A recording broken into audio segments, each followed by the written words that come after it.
to this third day of the 3-day webinar on international trade in agricultural commodities.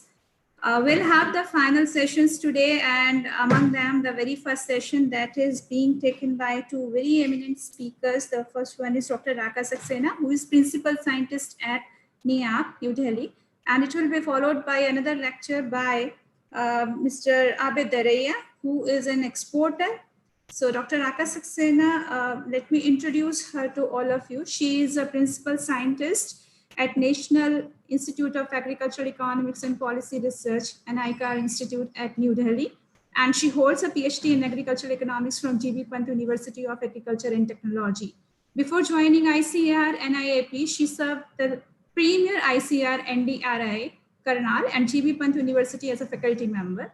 She is presently working on the project on doubling of farmers' income in the country. She has many research publications, including journals, articles, books, policy papers, working papers to her credit. She has worked as consultant to many organizations like Ministry of Commerce, ICRIER, OECD, France, etc. She has been associated with leading professional associations as member and office bearer and has received awards, especially R.K. Doshi Award for research contributions. With this, ma'am, I would like to invite you to deliver your talk on examining the trade competitiveness and assessing the trade potential methodological issues. Over to you, ma'am. Thank you so much, Dr. Ritambura and Anand Agricultural University, Dr. Pundir and Anand Agricultural University for giving me this opportunity to be with all of you in such a very important webinar of 3 days. I was part of your inaugural session, and I could hear Professor Ramesh Chand on various issues pertaining to agricultural trade and market intelligence. Very, very important advisories were noted and observed by Dr. Ramesh Chand, and it's very important that we follow those advisories to make market intelligence more effective and enhancing agricultural exports from the country. So as assigned to me, I would be broadly covering the topic on agricultural trade policy analysis. What are the basic methodologies and issues in agricultural trade policy analysis? Hope my PPT is visible in right form. Yes, ma'am, it is visible. Okay, okay. So now when we talk about any methodology pertaining to agricultural trade policy, now the choice of methodology is very important.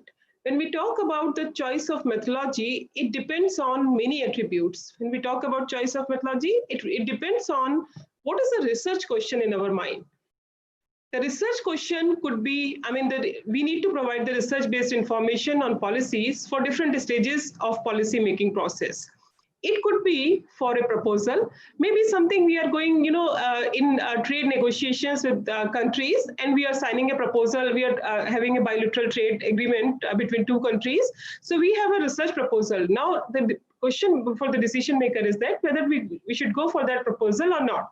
So whether we should sign that kind of, memorandum of understanding or bilateral trade agreement with other country or not. So that is a kind of proposal which needs to be evaluated. How that is to be evaluated? That is to be supported by research-based information pertaining to evaluation of the proposals in that particular memorandum of understanding or bilateral trade agreement or multilateral trade agreement. Then, we have to provide information for policy dialogues, which are done by the stakeholders, our bureaucrats, ministers, and other stakeholders, which are involved in the entire trade value chain processes. And then we need to provide the research-based information on implementation of various trade policies in the country. Are we going in the right direction? Do we need to take some kind of corrective action? Or do we need to have some kind of, we need to stop somewhere? So, right and correct implementation is supported by the research-based information. For that, we require the methodologies. And then we need to choose between the descriptive statistics and the modeling approach. Somewhere, we have to provide very, quick information on trade policies. So we need to compile certain information on, certain criteria. For example, what has been the trade pattern over a period of time? What is the composition of trade? On which items we are trading? So those questions can be answered with the help of simple descriptive statistics. And in some cases, we need to go for sophisticated modeling approaches.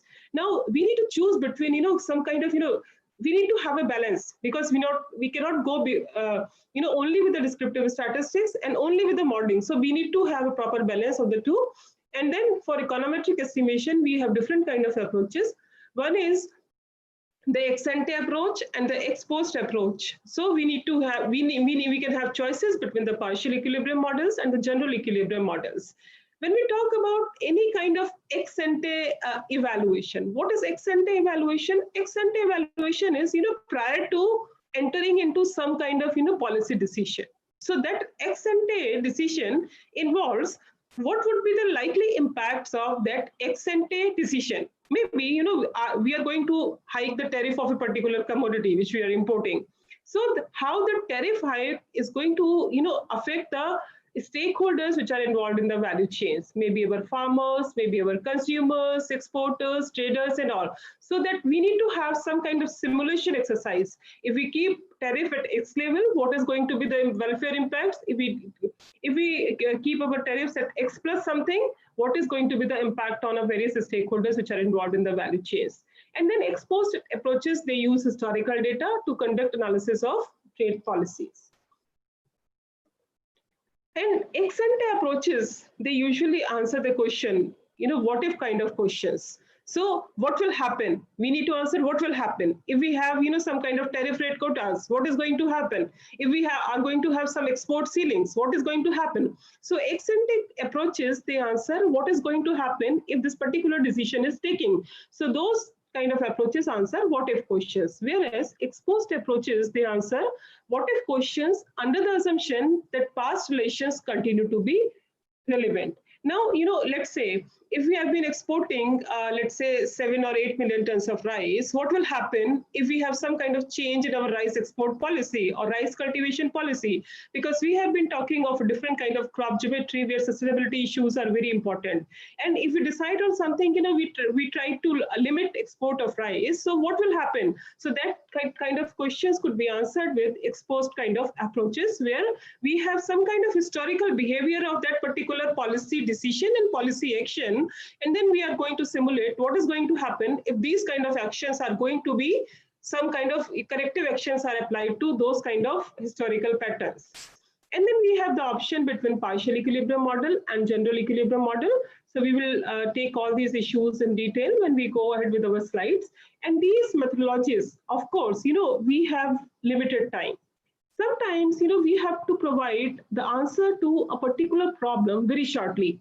For example, when we were signing this RCEP, so this RCEP proposal was circulated to various ministries and departments, and we were asked to give our inputs very shortly. So in that situation, what we have to do? We have to manage with our resources. We have to manage with the time which is given to us. So we cannot go for sophisticated modeling during that particular period of time and with the available resources. So methodology, and then if we go for applying very sophisticated kind of methodologies, in that case, our solutions might be delayed and they may not be yielding for the policymakers. So methodologies, of course, differ with significantly with the resources, particularly the time and manpower which we have with us.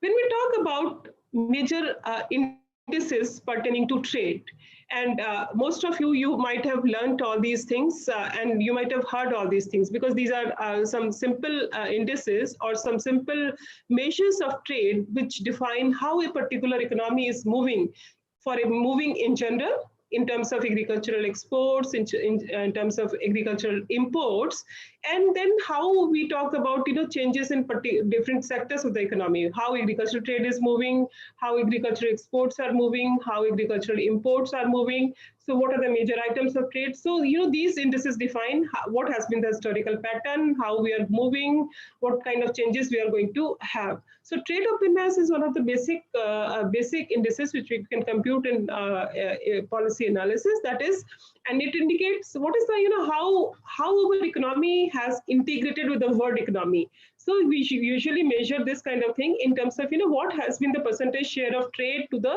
overall GDP. So that's how we analyze what has been the trade openness of the country in terms of global trade environment. So we are trying to integrate ourselves with the global economies, and then what has been our trade openness. Then trade composition. When we talk about composition of gross agricultural value added in the country, we find that agricultural gross value, share of agricultural gross value added in the country has been declining over a period of time, both at current prices and constant prices. Is this kind of trend, happening in case of exports also? So that we have to see how the trade compositions are changing over a period of time. Whether it is in consonance with the changing pattern of gross value added or not, or we are moving in a different direction. So trade composition in terms of sectoral composition, then trade composition in terms of commodity composition. When we talk about trade composition, if you look at the historical pattern of trade, we find that cereals, tea, coffee, and some of the plantation crops, these are our basic traded items. Now, when we look at our trade composition, agricultural trade composition, we find that this trade composition has, gone significant changes, has seen significant changes over a period of time. Now, new items are emerging in case of agricultural exports. Horticultural products are becoming important. Fisheries is becoming very important, where shrimp is the largest exportable item from the country, and we are #1 in shrimp exports in the world. So we have to see how the trade composition is changing over a period of time. I would share with you some very interesting example pertaining to fisheries trade when we talk about the classification of trade systems and all later on. Then we have to see what has been the geographical orientation of trade. Earlier, let's say if we were catering to only few markets, let's say only five or six markets, or let's say 10-15 markets were important for us for a given commodity. But how over a period of time, whether we have diversified in terms of geographies, or in terms of markets, or in terms of products. So we have to see what has been the geographical orientation of trade, and that would be followed by how the commodity diversification, how the geography diversification has changed over a period of time. And we know that for risk mitigation kind of thing, geographical diversification and commodity diversification has always been preferred in all kinds of sectoral decisions. So we have to see how we have been moving over a period of time. And these indices can be constructed using the import data, export data, gross value added, which is the indicator for economic growth in the country. And then we can see how intra-industry trade is happening. So all the formula and all details are available for these in simple indices, and we can go ahead for computing these indices. Now, when we talk about the trade performance and competitiveness assessment in case of agricultural trade, particularly agricultural exports, so how studies have concentrated on various dimensions? The studies have largely computed the growth. What has been the growth in agricultural trade over a period of time, and what has been the pattern in direction of trade? Direction of trade to different countries and in terms of different products. So what has been the growth and pattern in direction of trade? What has been the composition of trade? Now, when we talk about composition of trade, we have different classification of commodity groups that I will take later on. So what we have HS 2-digit classification, where we have broad commodity groups. So we have to see what has been the composition of trade among the broad commodity groups in agriculture. And then within that commodity group, because when we talk about, like I was discussing the case of fisheries exports. So there, when you go, we have 4-digit classification, where 0306 is the code for crustaceans, where shrimp is the largest commodity. But when we look at the 6-digit HS code classification, we find that there is tremendous change. There is abrupt change in 2011 and 2012, and because of some policy decisions, that particular commodity is stopped there, and then we have gone for its processed form. And then after that, the processed commodity exports have increased significantly. So now, one has to go to the disaggregate level to find out that how the commodity compositions have changed over a period of time. Then in the previous slide, we were discussing about how our export concentration has changed and what are the principal products. Now here I would like to emphasize that when we talk about concentration, of course, we have to, cater to the requirements of our major markets. For example, UAE is our major market in many commodity. We have been exporting to Europe, America, in other commodities. Like in case of fisheries, USA is one of our major partners. Then we have Canada, Ecuador, all these countries are our major partners. So we have to cater to the requirement of our major partners. So in that case, we have to go for increasing our concentration in those markets. But at the same time, we have to go for diversifying our portfolio. So we have to balance our trade basket, very rationally, and we have to see where we have minimum risk, where our competitiveness is higher, where we can have a better price realization. So that way we have to focus on our concentration and diversification at the same time. And then we have to go for analyzing the competitiveness of exports. We have to go for, where do we specialize? Where do we specialize in case of exports? When we talk about cereals, do we specialize in rice? Do we continue to specialize in maize? Or do we continue to specialize some, nutri-cereals? Because government is now emphasizing a lot on, increasing the cultivation of nutri-cereals in the country. And then we have to see how we can continue to specialize in exports of different commodities. And then we have to analyze how we can go ahead with trade complementarity and trade intensity. Now, issue of this trade complementarity is very important when we talk about bilateral trade agreements or bilateral trade. For example, Professor Ramesh Chand and myself, we conducted a study on that was assigned to us by ICRIER. So we computed agricultural trade between India and Pakistan. So how of course, sir made very important statement. Of course, the trade in future would be guided by the geopolitics. But when we talk about economic principles, we computed all those indices. We identified the trade potential between the two commodities, which are the basic exportable items from India, which are the basic exportable items from Pakistan to India. And so we have to see how our exports fit into the domain of another importing country. So how our exports are compatible with their imports and how their exports are compatible with our imports and how we can increase our intensity. So complementarity is important in that case. So when we talk about this competitiveness, one of the basic indices, one of the basic index for computing the competitiveness is revealed comparative advantage. And I am sure that many of you might have heard about this and maybe you might have used in your analysis if you're working on trade. So this is the traditional measure for computing the competitiveness. It is computed as the ratio of a particular commodity in the country. So what is the share of that particular country in the export basket of that particular country? For example, cotton. So what is the share of cotton in India's total exports? And what is the global share of cotton in total world exports? So it is the ratio of the two denominator, that is what is the importance of a particular commodity in the country and what is the global importance of that particular commodity. An index of more than one is considered to be preferable, where we say that we are competitive in that particular commodity. And we have recently done on, we were working on this competitiveness part, and then we have computed all these competitiveness indices, comparative advantages, and different other indices for assessing the competitiveness of Indian agriculture. And we have seen that in some commodities, our competitiveness has significantly declined over a period of time. But in certain communities, we continue to leverage on our competitiveness. And then, those kind of things are to be studied over a period of time so that, we can provide relevant inputs to the policymakers for their effective decision making. So what should be our rational kind of export basket from the country?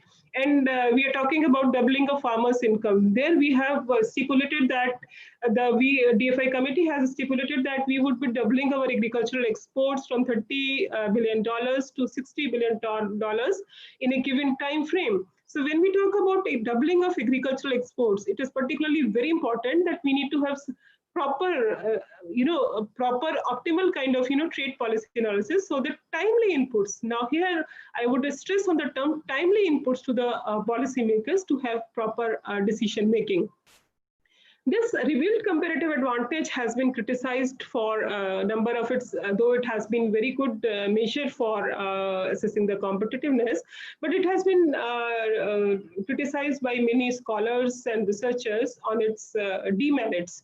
So they have developed over a period of time, revealed symmetric comparative advantage indices. That is, here we have base of 0. A country can have minimum value as 0, and we can go ahead up to any value depending upon the competitive advantage of the country. But to have better kind of symmetrical kind of values for this, we can have some kind of lower bounds and upper bounds. So for that, this net revealed comparative advantage, or RSCA, is computed, where we have lower bound as -1 and upper bound is +1. So in that case, it is easy to develop the correspondence with other trade indices. Like, for example, there we can develop the correspondence with indices like trade balance index. So there also the upper bound is +1 and lower bound is -1. So we can have some kind of correspondence with comparative advantage and what has been the trade balance index of the country. So this is about the competitiveness indices, and we discussed about something about the complementarity indices. These measure the extent to which the countries are natural trading partner. And when we can have natural trading partner, it can be, for example, when we talk about case of India and Pakistan, of course, our, preferences are quite similar. Our climatic conditions are quite similar. So it is assumed that the complementarity between the two would be high. But now when we go at the disaggregate level, the complementarity situation changes. For example, when we talk about, there is a very interesting case of cotton. India is one of the largest exporter of cotton to Pakistan. At the same time, Pakistan is also one of the largest exporter of cotton to India. So how this can happen? Both of the countries are exporting the similar commodity. So here the role of disaggregation comes into picture. So disaggregation means when we talk about, in case of India, India is exporting raw cotton to Pakistan, whereas Pakistan is exporting us the value-added cotton. Maybe sometimes it is in the form of some value-added processed yarns kind of thing, or sometimes it is in the form of some fabric kind of thing. So value-added cotton. So now here, when we talk about regional harmony, regional trade agreements, and then enhancing some kind of trade from the region as a whole. We did a study on SAARC agricultural trade. So if the trade has to be enhanced from South Asia as a whole, it's very important that we have some kind of concept of regional commodity value chains. So here we have an excellent example of cotton value chain, where India has competitive advantage in exports of raw cotton. At the same time, Pakistan has competitive advantage in the export of value-added cotton products. So here we can have, when we talk about trade promotion, export promotion from a given region, not from a given country, we can have some kind of concept of regional value chains. So there the value chains can be promoted for enhancing the exports. So this was about some basic indices. This was about some basic indices pertaining to competitiveness, complementarity, openness, and then some idea about the composition, diversification, trade patterns, etc. Now we move to another dimension of policy making, which is some kind of, partial equilibrium trade policy simulation. So many times our policymakers are interested in ex-ante assessment of likely effects. For example, here I would take example of this oilseed sector. When we talk about oilseed sector, around 27 million hectare is the cultivated area of oilseeds in the country, and three major oilseeds, soybean, rapeseed, and groundnut, they capture around 22 million hectare of the entire area. But we have been looking, if you look at the total vegetable oil import basket, this palm oil is dominating our vegetable oil import basket, and we have been importing around 8 to 10 to 12 million tons every year, the palm oil.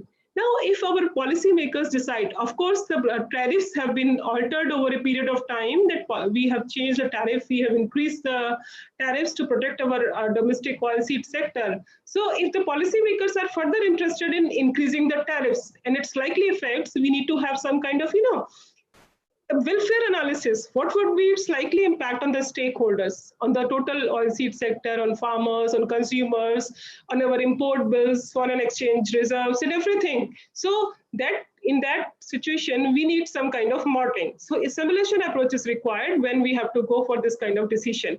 Now here, we need to have this ex-ante policy evaluation has to be undertaken, because we are planning for a particular policy action that, we have to increase the tariff on, let's say, palm oil imports. So in that case, we can go for two kinds of approaches, partial equilibrium approach or general equilibrium approach. Now, again, I would like to go back to the previous statement that, every methodology is constrained by the time and the resources which we have. This tariff increase is a very immediate kind of decision. Now, if here we are interested in applying general equilibrium kind of approach, that may take years, and then its utility may be totally failed. But here now we have to go for some kind of partial equilibrium kind of approach where we can provide quick solution to our policy makers. So partial equilibrium analysis, where we have few variables, and with the help of those few variables, we go for evaluation of that welfare impacts of that particular policy action. And we have ready-made models available with us, which can be used for analyzing the impact of that particular policy action. And the working of those models is quite easy, and the results are easy to interpret. And even in some cases, the data requirements are also quite smaller. One such model is the SMART model. We have heard a lot about the SMART model. A SMART model is typically used to analyze the effect of a tariff change that provides a more favorable treatment for one trading partner. Now, this graph shows the impact of tariff change on a particular economy. Now, if you look at the left, this graph, here when we talk about tariff change, now tariff change, let's say there are two economies, if there are two economies involved, or so in that case, tariff change with respect to a particular economy. For example, here we say that we have taken example that country A enjoys a lower tariff compared to country B. So what will be the impact of this lower tariff in country A and in country B? So what are the likely outcomes of this change in tariff in a particular country? Now here, two kinds of outcomes may be realized. One trade outcome is trade diversion. The other trade outcome is trade creation.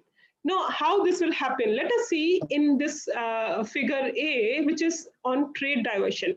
What is happening with a given expenditure equation? We have, this is the given expenditure equation, and this is the cumulative composite quantity graph. This is the composite quantity graph from two countries.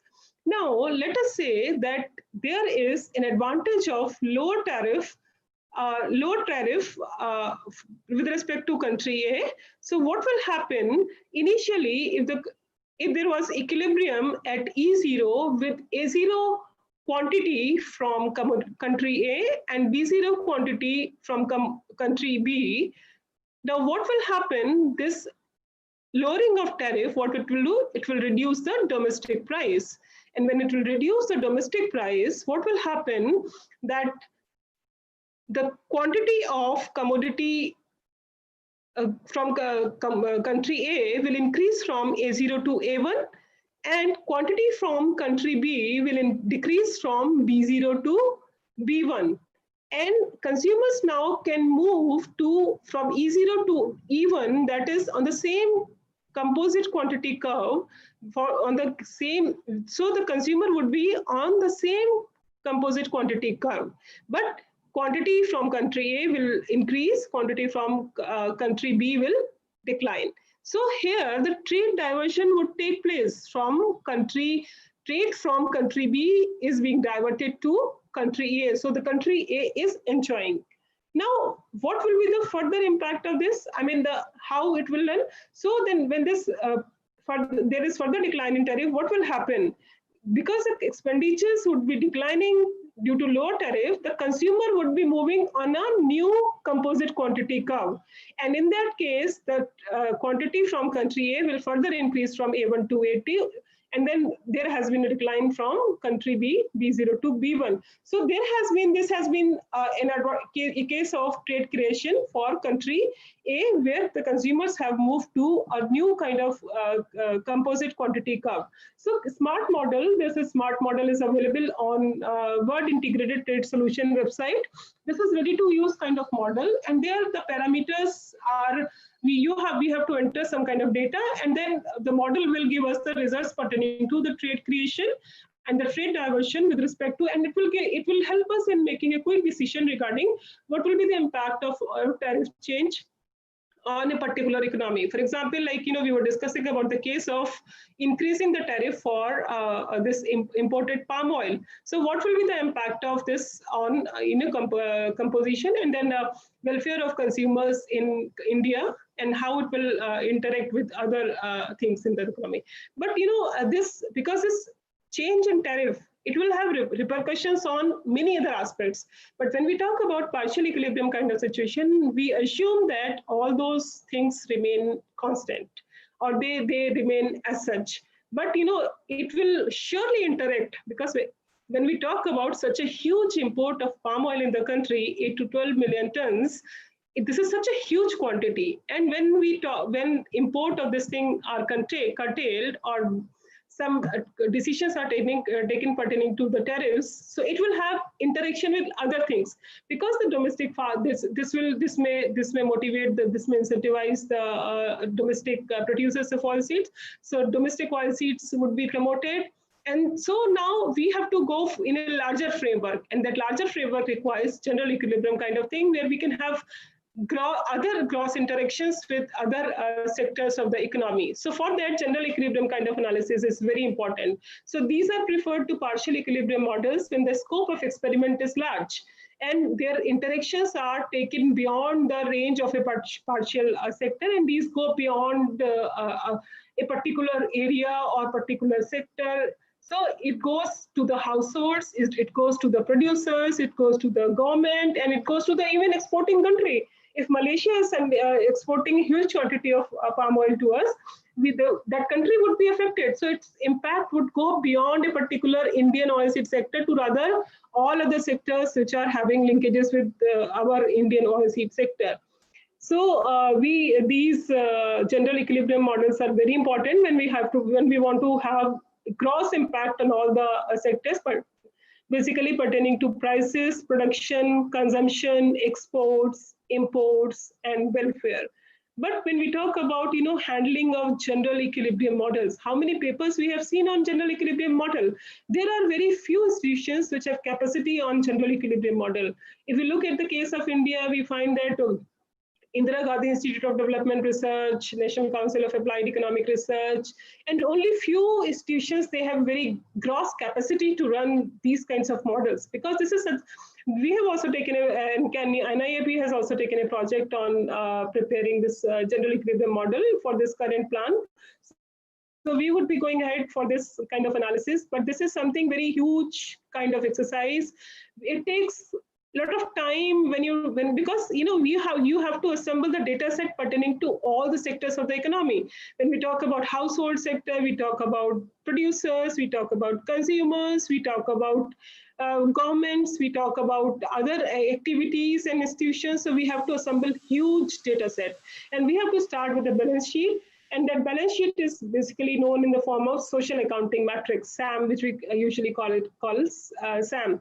So we have to balance that SAM. And when we balance that SAM, we have to expenditure. This has to be balanced with the income. So two sides are to be balanced. And if we have some slightest mistake in the data, or some kind of balancing, that results in leakage. So our two sides are not matched. And then you go back to each data and try to balance. So, this is not something very easy. But of course, the results from this are very important for the economy as a whole, because, it talks about all the sectors, gross impacts, because when we talk about this vegetable oil import is a major concern for Government of India. So Government of India would be interested in what would be the impact on producers, how the domestic oilseed oilseed producers would be impacted if there is some change on vegetable oil imports in the country, how the oilseed producer would be impacted, how the consumers would be impacted. Because when we talk about this consumption pattern of vegetable oils has gone significant changes. We know that this palm oil is not available as a single identity brand in the country, but it's used in blending in most of the oil seeds. When we talk about groundnut oil, soybean oil, sunflower oil, so it is used in blending, and in most of the situations it's sold loose to the consumers. So all segments would be impacted. So the results from general equilibrium would be actually very revealing for the economy as a whole. But taking that exercise, it's a time consuming thing, but results are actually very insightful, very revealing, and these would be very helpful for the country as a whole. So we need to create a social accounting matrix that take into consideration all these interactions in a systematic way without error. So this is just an example of social accounting matrix for a standard trade model, where we have two sides. On left-hand side, we have receipts in form of activities, commodities, factors, households, government, and rest of the world. And then on one side, we have expenditure. So I was telling that, we need to match both the sides of receipts and expenditure. And we need to collect this data from national accounts statistics, from budget statements, and from all those situation assessment survey of National Sample Survey Office and all those things. And then we have to balance it. Balancing again itself is a very tedious task. Very small leakage, maybe in terms of net factor income. If we have some kind of leakage, so the two sides are not matched. So we have to match the two sides, and then we have to go for running that modeling exercise. But once we are done with this kind of base, social accounting matrix is prepared. So when we are prepared with the base and our balance sheet is matched, of course, the results are very important. So then we can analyze the impact of any particular shock. For example, now we have this COVID-19, and if we want to assess the impact of COVID-19, so we have to give the shock to the available data set, and we build a shock in the system, and then we can analyze its impact on all sectors of the economy. And then we can see how it will impact the consumption part, how it will impact the activities, how it will impact the government. And so any shock can be built into the system. Shock in terms of these kinds of emergencies, maybe COVID-19, maybe some kind of tariff changes, maybe some kind of, some relationship with, let's say, China. Now we are talking about India-China trade relationship, how these are going to shape in the future. So when we have some kind of change in the system, then we can answer this with the help of this kind of general equilibrium models. So any shock can be built. Price changes, impact of MSPs. Now we have this MSP policy, and now we have this recent reforms.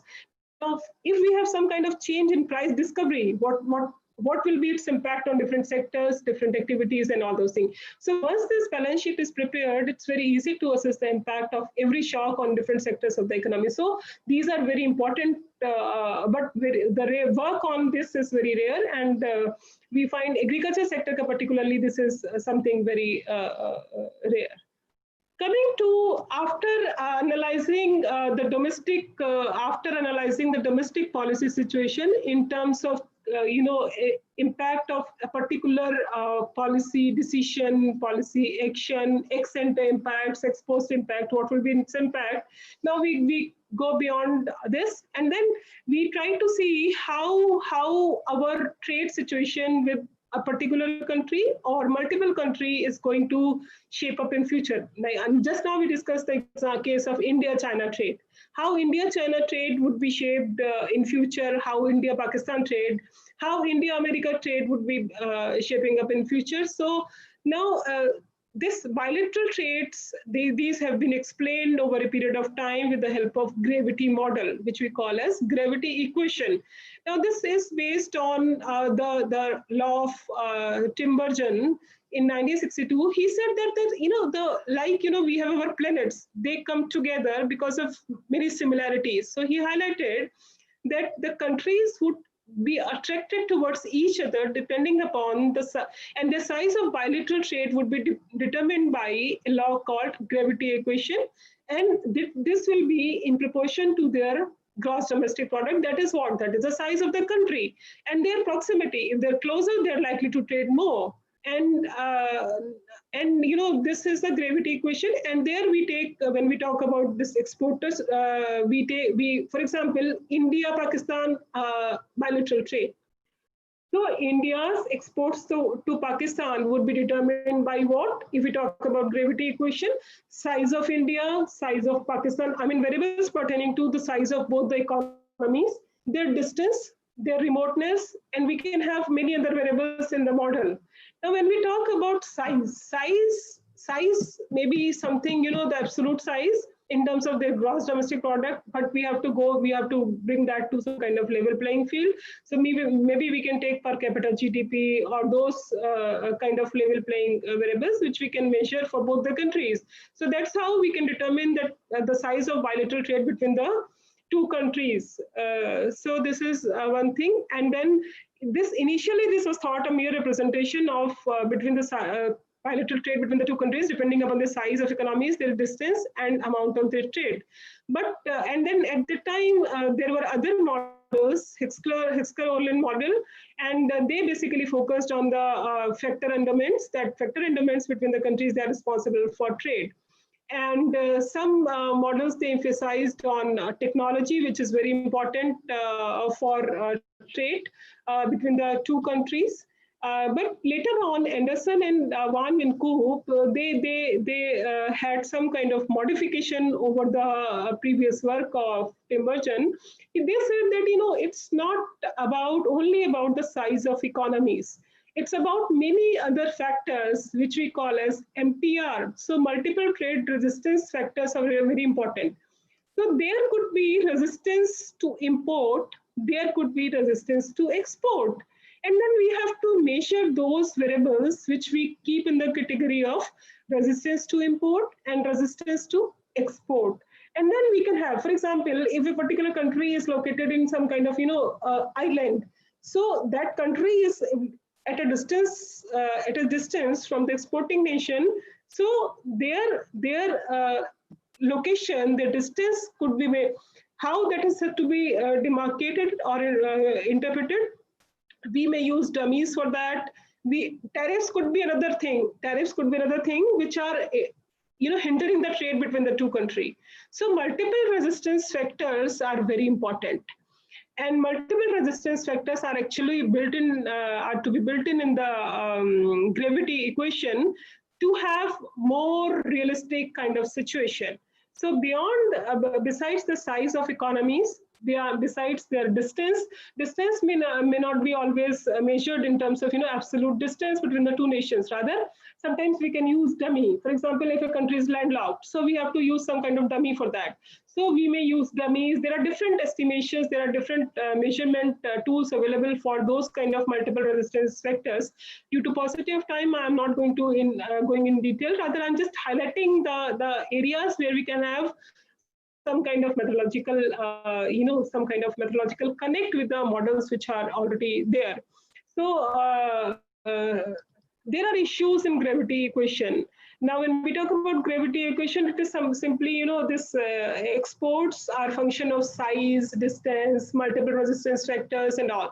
So when we estimate this, we can go for, you know, some kind of long linear function. So we convert both the sides in terms of logs. And it is very easy to interpret. So when we have the coefficients indicate the elasticity. So what change in one variable, 1% change in some right-hand side variable, how that will impact the left-hand side variable. But another issue is that quantification of multiple resistance factor. That is another thing that, you know, how do we quantify, because the data is not clearly available on multiple resistance factors. Now, another thing is that, you know, there are sometimes zero values in trade. How to handle those zero trade values between two countries? So because, you know, when we talk about estimation part, we are estimating that in log form, and we cannot have a log of zero. So in that case, log of zero is not defined, we cannot estimate our function. So in that case, we have to go for some alternate approaches, that how we can go ahead with estimation of those models. So different approaches have been suggested. Some approaches say that we may drop the observations with zero trade. But is this something very logical? if this log of if the value zero value is, let's say the trade starts after 1995, before that value is zero, in that case it is justified that we remove all zero values prior to 1995. But after 95, when the trade has started and in somewhere we have zero value, for example 1995 the trade is for increasing continuously, and somewhere in 2003 we have a zero value, is it logical to remove that zero value? No, it's not, because that zero value may be indicative of multiple resistance factor. A country suddenly puts a ban on import from on a country due to some SPS issues. So those zero values cannot be eliminated from the database. So we have to see where we have to drop the zero values with zero values, and somehow somewhere we can retain those zero values with some alteration. Now, if we have to keep those zero values, what we can do, we can simply put a value 1, because we can, that is quite, I mean, that is negligible kind of amount, so that we can proceed with that kind of thing. So these are issues in estimation of gravity equation, but the number of persons, they have a number of researchers, scholars, they have used gravity equation for identifying the factors which govern the bilateral trade between the two countries. So this was one component of methodology. Now we talk about how the trade is contributing to the economy as a whole, because ultimately the concern is that when we talk about the goals before the Indian economy right now, we have the goal of doubling farmers' income. We have to, at the same time, we have to meet our sustainability development goals, SDGs. पे हमको काम करना है. So the studies have reported that trade liberalization helps to accelerate economic growth by increasing allocative efficiency and investment. And then number of other studies have been conducted, and the studies have highlighted that there are linkages between export and growth of the country. Some nations, the hypothesis of growth-led exports has come true, but in some nations, the hypothesis of exports-led growth comes true.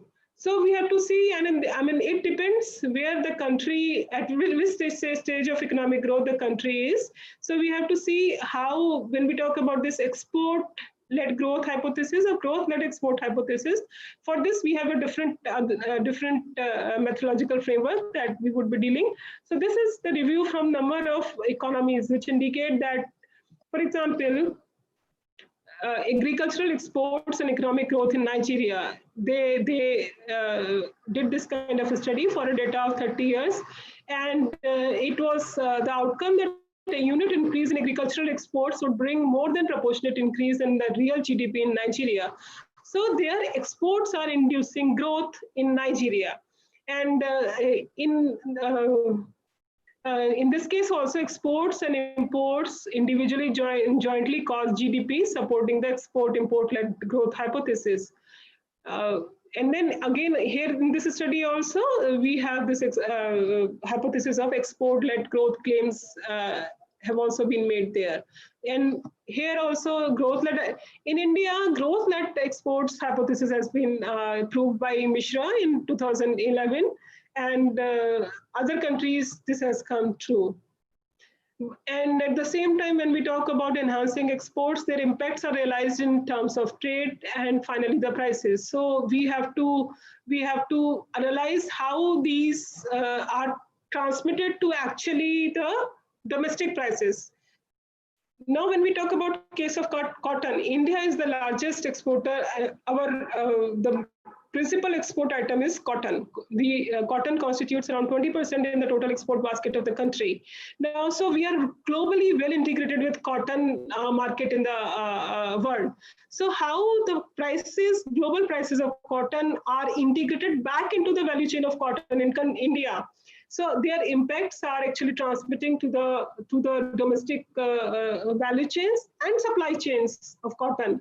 And then how these signals are transmitting further to the farmers. But here, when we talk about these kinds of things, we have to be very cautious. I mean, which kind of prices do we take here for this horizontal and vertical price transmission in case of export-led value chains? So there, these kinds of variables are very important. And here we have the different researchers. They have used different approaches to delineate the price integration across local and global markets. They have gone for co-integration causality kind of approach. They have applied VAR model, vector autoregression, extended vector autoregression, global, and impulse response function kind of thing, and how these have been transmitted. And further, they have also studied with this is how tariffs they affect the markups for domestic farmers and channelized into domestic prices. And for a country like India, the exports, we cannot talk about a meeting a single objective in isolation. Rather, we have multiple objectives in the country. So when we talk about exports, particularly exports of rice, there are a number of sustainability issues which are very important. So it has its own implications on sustainability. Studies indicate that in 2010, India exported around 25 billion cubic meter of water embedded in its exports. So people are talking about increasing virtual water exports with exports of commodities like rice, commodities like cotton. So we have to quantify and we have to see where do we have some kind of trade-off, and where do we have some kind of optimal trade metrics which suffices the goal of sustainability also. So that way we have to consider multiple objectives, because when we talk about meeting of multiple objectives, there are trade-offs in meeting the multiple objectives. So, and it has implications on India's water policy also. So sustainability issues which are very important with the exports. This we did one study on SARC. I would come to the conclusion part of this SARC. These are simple things which are the major export items, major import items. These are RCAs. You can see here in case of cotton, which I was telling you that we have cotton could be a case of excellent example of regional commodity value chain where India and Pakistan are the major traders. You can see here Pakistan's competitive advantage RC in Pakistan is very high as compared to India. Pakistan has close to more than 10 RCA in case of cotton, and that's because the country is dealing largely in the processed cotton items, and we are largely dealing in, of course, our RCA has increased over a period of time, but it's less than Pakistan. And again, we can see in case of tea and beverages, the advantage of Sri Lanka is much higher as compared to, even Nepal is much higher as compared to India. So we have to be, of course, there are issues in interpretation of RCA values. India is the largest country dominating entire South Asia. So those values are to be interpreted accordingly. So we also applied this kind of GDP-led growth or growth-led exports in this study, SARC. And this is for India that we also found this export-led growth in India. So there is a unidirectional causality between GDP and agricultural exports, where agricultural exports cause GDP, and both GDP overall total and GDP agriculture. And there is one-way causality between GDP and agriculture and exports, where causality runs from exports towards GDP agriculture, not vice versa. And we also analyzed this trade linkages between cotton, India's cotton, and Pakistan's cotton. So their exports and imports and how these are linked towards each other. And we found that there is unidirectional relationship between cotton imports of India and Pakistan, and also Indian exports and imports of cotton. So there was unidirectional causality, and these are driven from each other. So this was some example of growth linkages in commodities. Now coming to the last part of this lecture, that when we talk about the meeting the objective of doubling of farmers' income, we have to be very keen on analyzing the distributional effects of trade policy. Till now, what we have talked about the impacts at the macro level. Impacts at the macro level, that was macro or meso level, where we were either analyzing the impact on a particular sector, on a particular commodity, or on a particular segment of stakeholders. But what is most important for us, how the distributional effects of trade policies are impacting the farmers of the country, and in some cases the consumers of the country, and in some cases the exporters of the country. And when we talk about the distributional impacts of trade policies on farmers, how do we go ahead when we talk about measurement? How this measurement has to be done? Because let's say if this tariff change is done, tariff change we can analyze the impact on entire sector, entire oilseed sector, entire cereal sector, entire dairy sector. But what is happening to how it is transmitting to the farmers? So we don't have data on this. Where do have data on farmers which are linked with trade policies? We don't have any data. And the evidence suggests that trade liberalization is unlikely to produce benefits across all households. So we have to see how the trade liberalization, how the impact of a decision is impacting small farmers. There are a number of issues, there are a number of discussions in parliament, number of discussions across different range of people, media, journalists, that what will happen to small farmers of the country. So such kind of questions can only be answered when we have proper data, comprehensive data, which has been collected in light of various angles of trade policies. Because we have farmers data, we have only farmers data in the country, that is situation assessment survey of agricultural household. Now that survey has been conducted only twice in the country, and that too doesn't have very specific dimensions of trade policy. One was conducted in 2003 and another was conducted in 2012-13. Now, depending on the recommendation of DFI committee, the next survey was to be conducted in 2022. But depending upon the recommendation of DFI committee, that survey has been preponed. That survey has been preponed, and then this was the reference year. 2019-20 was the reference year for this survey, but due to COVID-19 and COVID-19, we are still yet to know the progress of how this is progressing in different parts and what is the situation. So we don't have a separate exclusive database of farmers which covers various trade dimensions.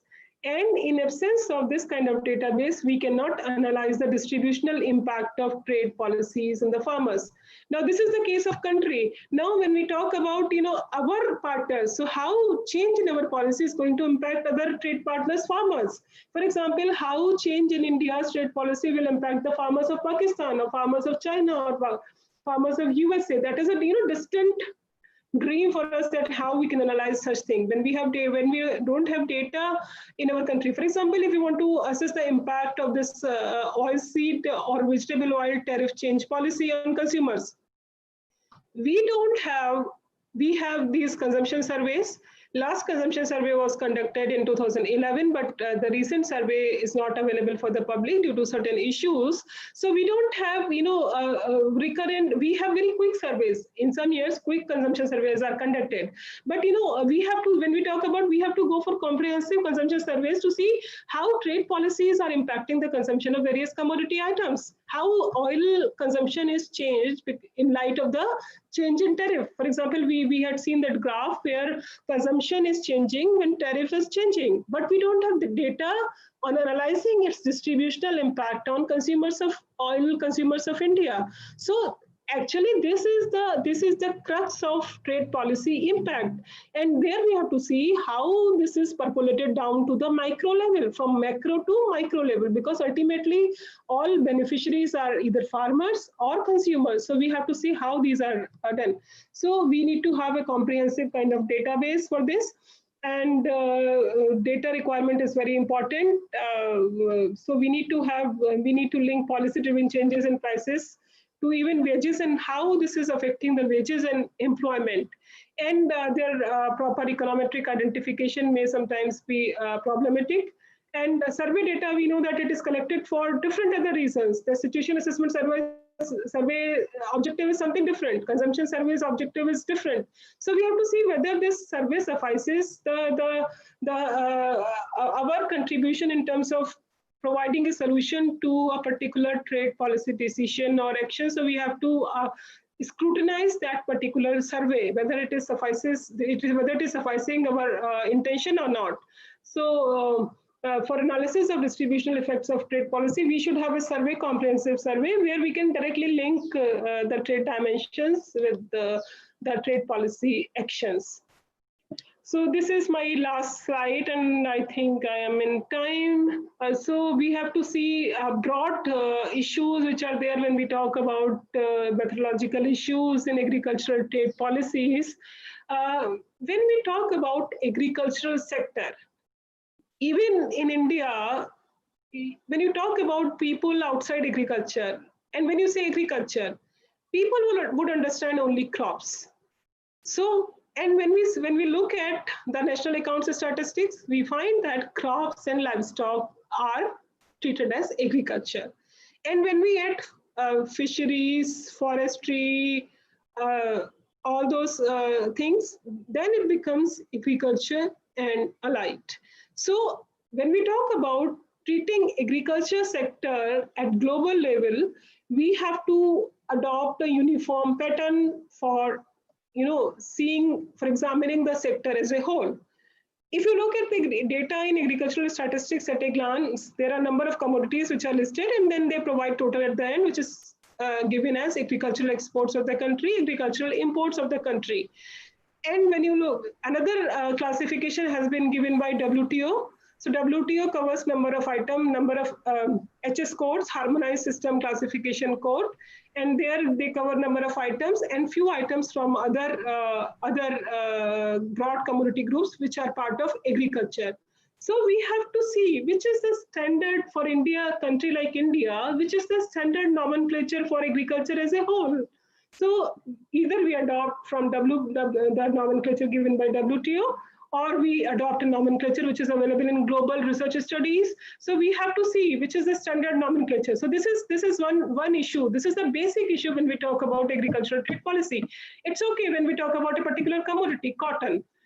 We talk about rice, but again, the issue comes. We have number of databases. When we talk about trade data, we have trade map, which provides data on all commodities, exports, imports, trade indicators, market access map, and sustainability map, all those things. So there we have International Trade Center. They have prepared this trade map where all comprehensive database data is available. So there the data is available only 2001 onwards. 2001 onwards till 2019, there we have data. But when you look at the UN ComTrade database, you see that the data there is available from 1988. And there is convergence in a lot of data between UN ComTrade and this trade map data. But sometimes there is difference in data. Now, when we talk about international trade, we have to many times compare multiple nations at the same time. Now, India's data can be complemented from different other sources. For example, we have the DGCIS basic database of exports and imports, and we have EXIM database where we have commodity-wise classification of different commodities. So we can complement the data and supplement the data of country from those sources. But when we talk about multiple nations, it's very difficult if we have some kind of data aberrations, how to go for filling those data aberrations or how to correct for those data aberrations. It's actually a very, very important issue. And when you look at FAO trade database, we find that the database, it doesn't follow the HS harmonized system of classification. And they have commodity-based classification. They have primary commodities, they have processed commodities, and they have taken multiple forms of a commodity. For example, paddy. Paddy, they have taken number of paddy milled, paddy, different types of commodity classifications. So when we talk about merging the two databases, it's actually a Herculean task, and we should not actually do it. that merging of database from different sources. Rather, UN COMTRADE database and TradeMap database, these can be converged together, but after a careful comparison between the two series.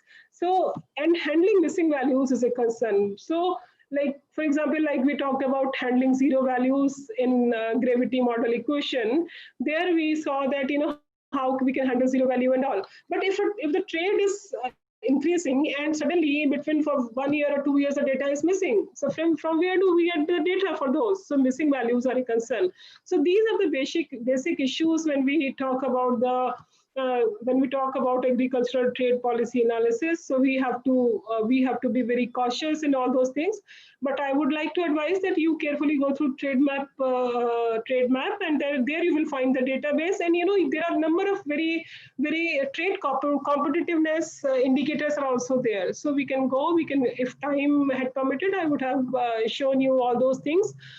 So this is very important database for people working on agricultural trade.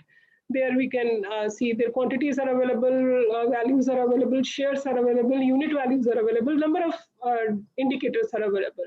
So these are broad issues in agricultural trade policy analysis. These are broad framework and the issues which are there. So, we can go ahead on working on these methodologies depending upon the research question in hand with us. And then we should be able to answer properly the answer to various research questions in terms of, trade policies. So thank you all for your patience hearing. Thank you. It's over from my side, Dr. Ritambara. Thank you so much, ma'am. So there are some questions. It was a wonderful talk, excellent presentation. May I take up the questions now? Yeah, sure, we can have. Okay.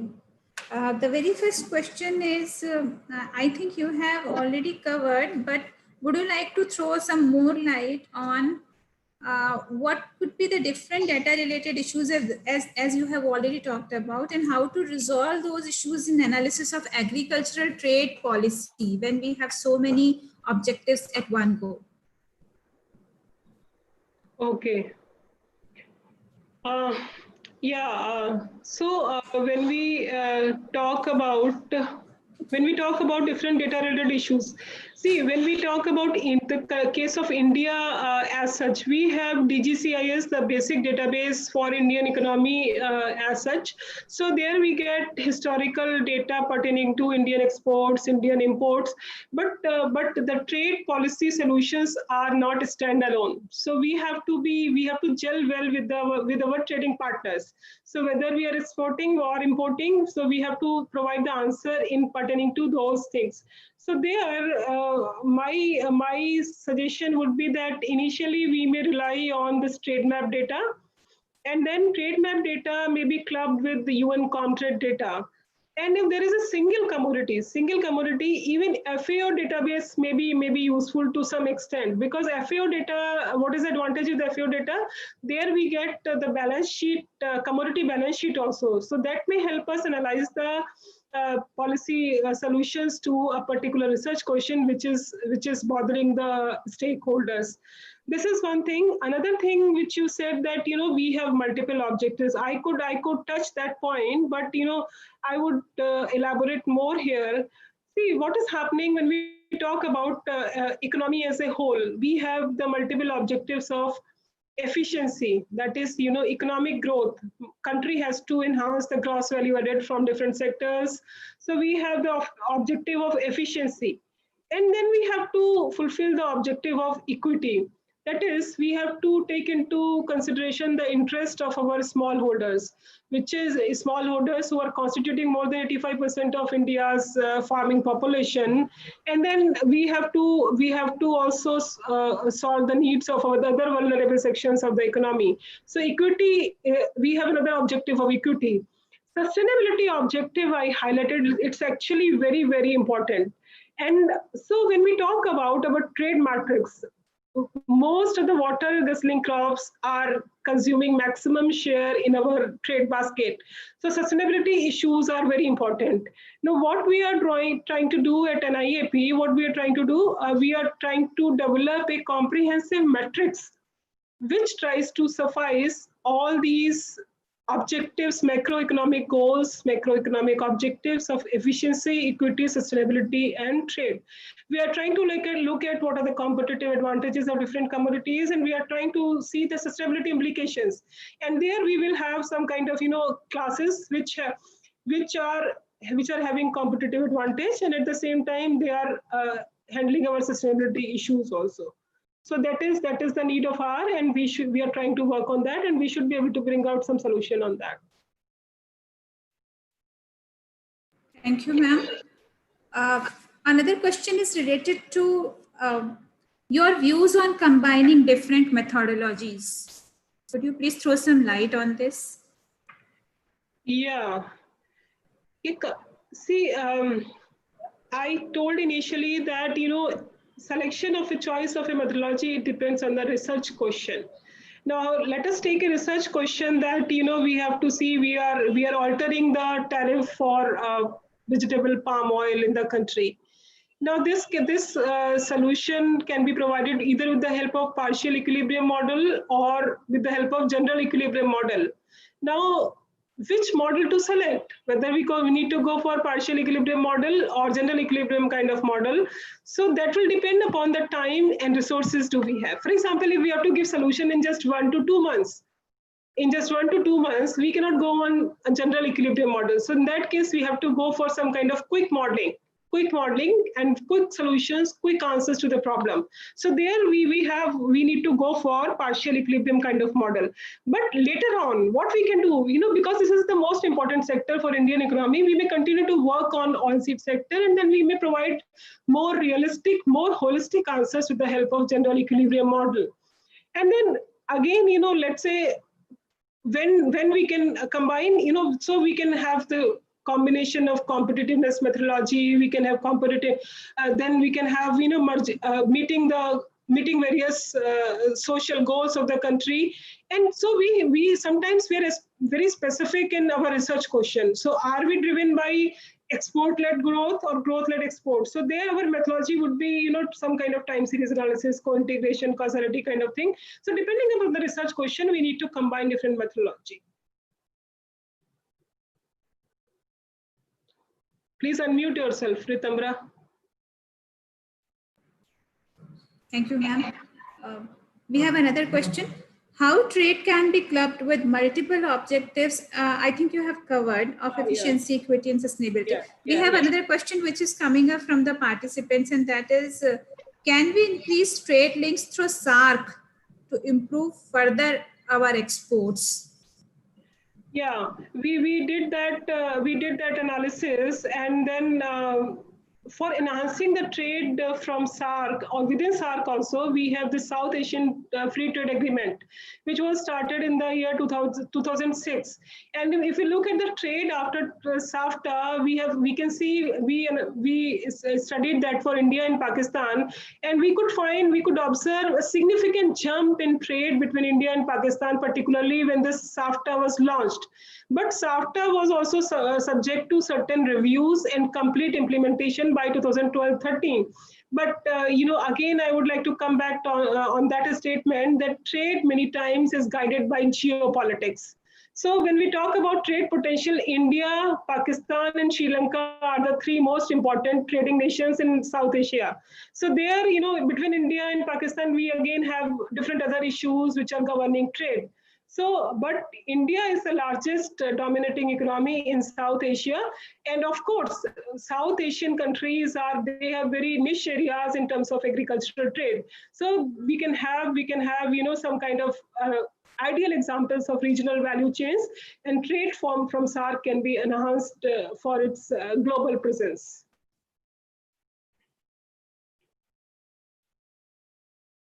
Please unmute yourself.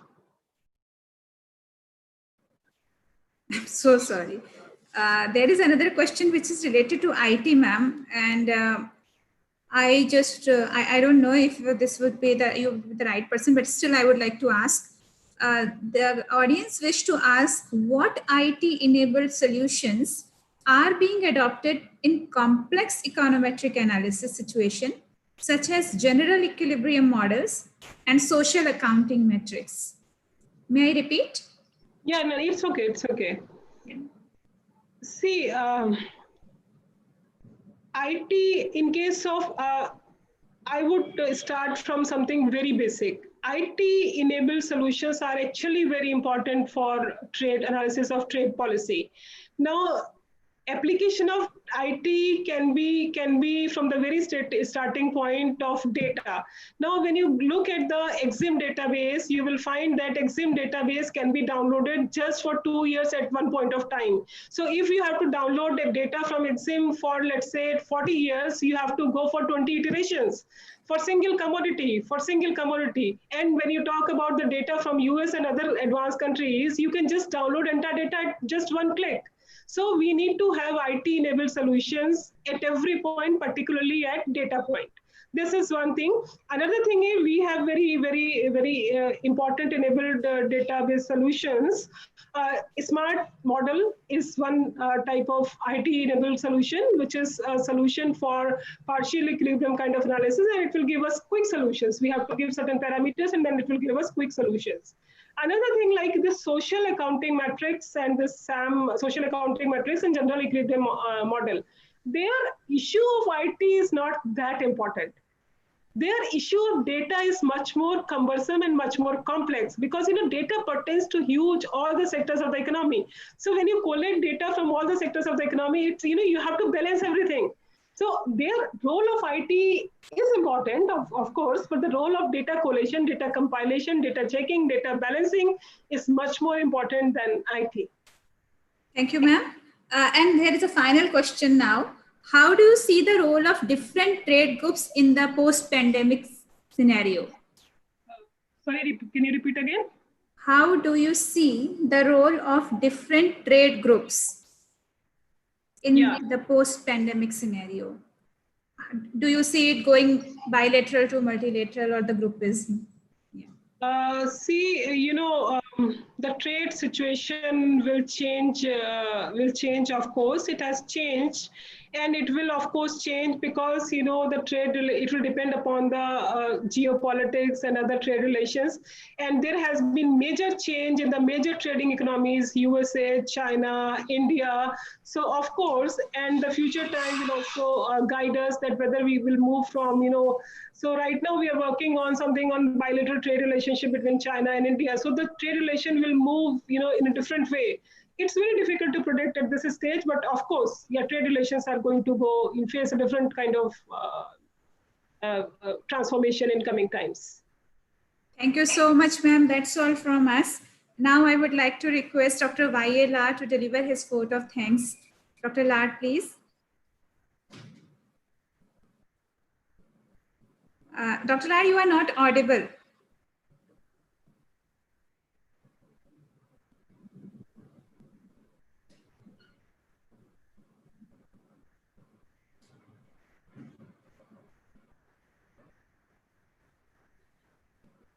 No, you are not audible. It's okay. So we'll check your mic once again. So thank you so much, Raka ma'am. You have actually covered the entire set of methodological issues in agricultural trade very precisely, quite comprehensively. You have touched almost all the aspects. You have tried to deliver what kind of hypothesis should be treated under which kind of modeling, and the indices exercises, the way to collate data, the different databases, the issues, the sustainability and equity things that should be considered. So I found it really useful, and I hope the audiences too was very highly benefited from your deliberation today. And I am very thankful to you from my entire staff at NAHEPcast AAU, and we really look forward to the future collaborations with you in this project and outside this as well. Looking forward to be benefited through your vast set of knowledge. Thank you so much, ma'am. Thank you so much, Ritambara, again to you, Dr. Pundir, and entire agriculture, Anand Agriculture University for giving me this opportunity. I look forward to collaborating with you all for our future research. Thank you so much. Thank you, ma'am. Dear audience, we have now another speaker, Mr. Abid Tereya, with us. And I would take this opportunity to introduce him before all of you. Mr. Abid Tereya is a Managing Director of Relish Agro Foods India Private Limited, and it's located at Anand, Gujarat. He holds a Bachelor of Business Administration followed by a Master's from Bangalore University. He also has the postgraduate diploma in computing at Griffith College, Dublin, Ireland, and holds an MBA from the School of Management, further at the University of Bradford, UK. He has a vast set of work experience wherein he has been working as managing director since 2007 at Relish Agro Foods India Private Limited. He is the founder and managing director over there. Relish, let me introduce Relish to you. Relish packs various UK, USA, EU, and Australian retailer brands in India and has jumped to 24 times on turnover and profit ratio since its inception. As a managing director and promoter, Mr. Tereya personally oversees Relish operation, including representing the company on various domestic and international platforms. He is also accountable for leading company into international and domestic markets, as well as into building brand reputation. Among the various responsibilities that he covers is communicating and coordinating with governmental offices to ensure all the necessary regulatory compliances, monitoring and enhancing Relish brands for various food products, participating in various trade fairs and exhibiting to increase brand recognition, and also to serve as brand consultant for new product launches. Relish has taken part in various food exhibitions like Anuga, Sial, World Food, Gulf Food, and many domestic exhibitions like Ahar, FY, Indus Food, and Khardik Khanuk.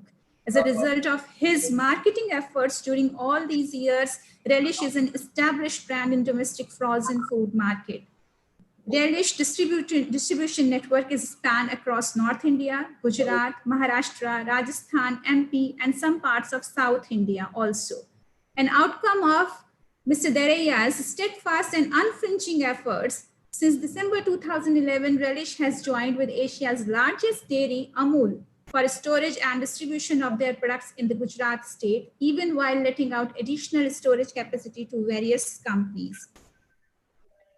Mr. Tereya is not just limited to this. He has another set of experiences from the previous organizations wherein he has worked as international marketing director at Tianjin Tasty Import and Export Trading Company Limited, wherein his responsibility was to oversee company's international market in 36 countries. He was also associated as research project head, Tasty Pharmaceutical Limited, USA, China, and as Director Marketing, Bastley Food Products Company Limited. He has also been associated as Project Head, Tasty Sense Pharmaceutical Limited, and many achievements are there to his credit, wherein he has finalized and signed a joint venture between Tianjin Tasty Group and Co-op Group of UK of USD 40 million. With such a vast experience in international marketing, Nahib Kas AU believe that he is the perfect person for us to interact with you on international marketing. So we have now Mr. Tereya with us, and I request him to kindly deliver the lecture on international marketing. Over to you, Mr. Tereya. Thank you, madam. Thank you for your kind introduction. These are big words on my behalf. I appreciate it. Good morning, everyone. Start with sharing my PPT. Can you hear me? I cannot hear you. Abid, we are going to share your PPT. Okay. Let's start with the PPT. That's fine. I'll come directly on the topic. Yeah. If anyone has any question, they can stop me anytime in between also. Yeah, sure, sir. Right. So this is the topic like international marketing of agricultural products. To say that agricultural commodities is a very vast subject. Agricultural commodities includes everything. Whatever we grow, that comes in commodities. But as you know, my focus area is only the frozen fruits and vegetables and frozen products. So mostly question answer is related to that of vegetable and fruits. But yes, I also discuss about the other products as well. So the next slide.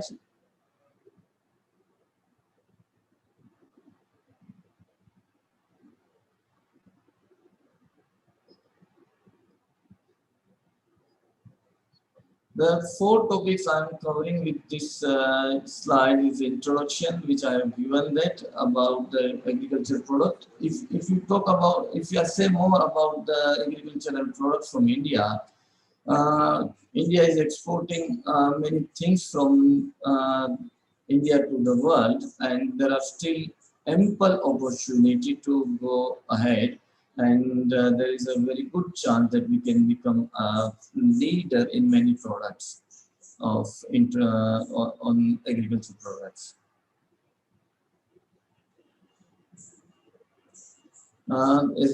See that over the years, India has leaped from giant gates from being a food deficit country to the self-sufficient country. But I would like to say that now, instead of self-sufficient country, in many areas, India has gone to more than self-sufficient, and then we can cater to the world also in many products.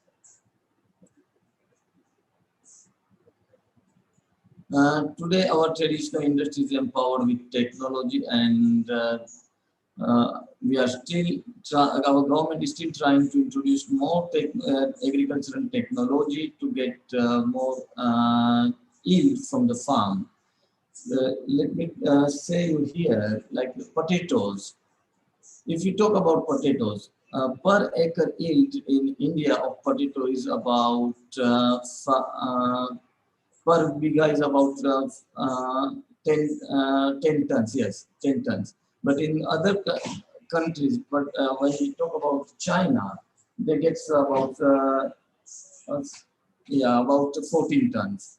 And if you talk about Europe, they gets 20 tons per acre, per biga. So their farm yield is more than ours. So we still have a chance to introduce more technology and get our farm yield more, which will improve the farmers' income, as well as it will reduce the price cost, product cost as well. And by that way, we can fulfill the global demand also. India owns tremendous potentialities to become agri-export superpower because we have various climatic conditions. We have still about 70% of our land empty, which we can use on which we use in agri. So if we get more yield on a farm, we will definitely get more products, and then by that way, we have a chance that we can become a superpower on agri product. Our advantage, as I said, the first thing is that the diverse climatic conditions. We have various weather regions, like if you go in summertime, in center of India is very hot, but simultaneously in north of India is a cool weather where we can grow those products which we cannot grow in summer in this area.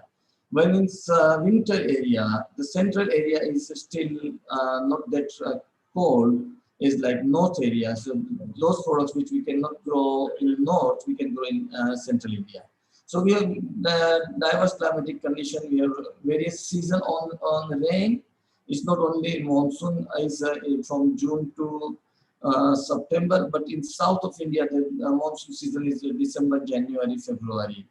So we have the various season and various climatic condition, and we can take the crop on different areas. We have as I said earlier, that huge proportion of agricultural land. As per my knowledge and study, I have the figure that about 70% of land we are still using on agriculture. So we have a good chance to grow our agricultural product. Our farm knowledge is very big knowledge. Our farmers are very hard workers, and we can definitely get the advantage of that. And we can have various varieties of crops we can grow. For example, as I just mentioned, the green beans. In Gujarat or in Maharashtra, we can grow only in this season, I mean rainy season or in winter season. But in north of India, we can grow the same thing by April, May, June, because their summer is not that hard, so we can grow that over there also. So means we have a various season where, and we can grow the various varieties also. Our challenge is to become a global challenges in global trade.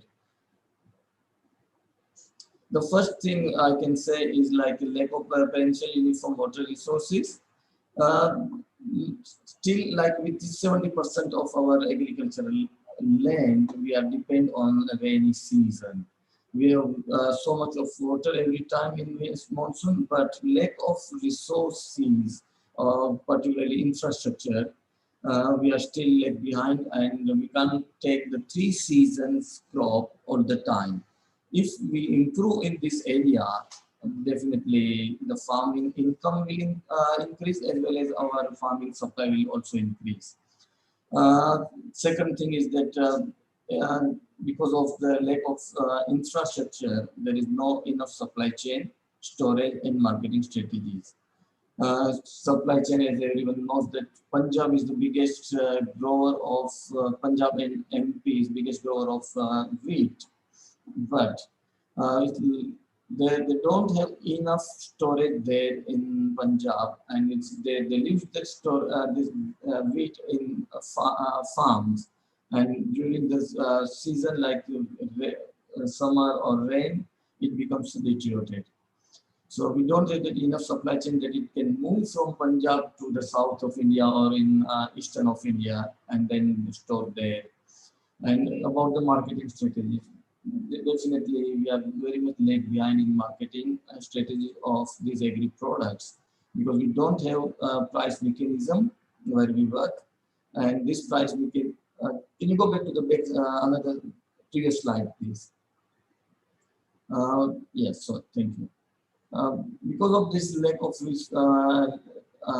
strategies, we cannot depend on the market, cannot go longer contracts. For example, onion. During the season time, onion, this is a current example. During the season time, onion was about 5 per kilo. And if exporter makes a bigger contract and then is export them, today the price is about 40 rupees. And yesterday we had a meeting that we want to import the onion, because the importing onion is still cheaper than its 40 rupees of domestic market buying price. So this price mechanism and the storage and marketing strategy, we are very much lag behind in that. And the lack of awareness about the global opportunities among the farmers. Over there, I have just said that the farmers, they don't know that what is going on. When the onion price was very cheap, there was a chance that we can export those onions in a good way, or we can store that onion and then we can take this advantage to control the price and to have the continuous supply, and then we can give the adequate price to the farmers also. The last one is the international standards. We are still not using that technology where we can use, we can export this product with very good standard or very good quality. For example, I'll just give you the example of vegetable. In Europe, I've seen that mechanism like that cauliflower, if there are the farm of the cauliflower wants to move the product to the factory for the processing, the cauliflower, they cut it from the farm itself, loads the truck, and truck comes to the factory with cutting, ready product goes to the washer, and then it becomes a freezing. While in India, the farmer will pick the cauliflower, it will go to the market, that is marketing yard, where that will sell tomorrow morning, and then it comes to my factory. I will cut all day and then process in the evening. That means about 36 hours minimum has passed after the product was picked from the farm. While in Europe or in other countries, after the picking the product from the farm, it takes hardly 2 hours to go to the storage.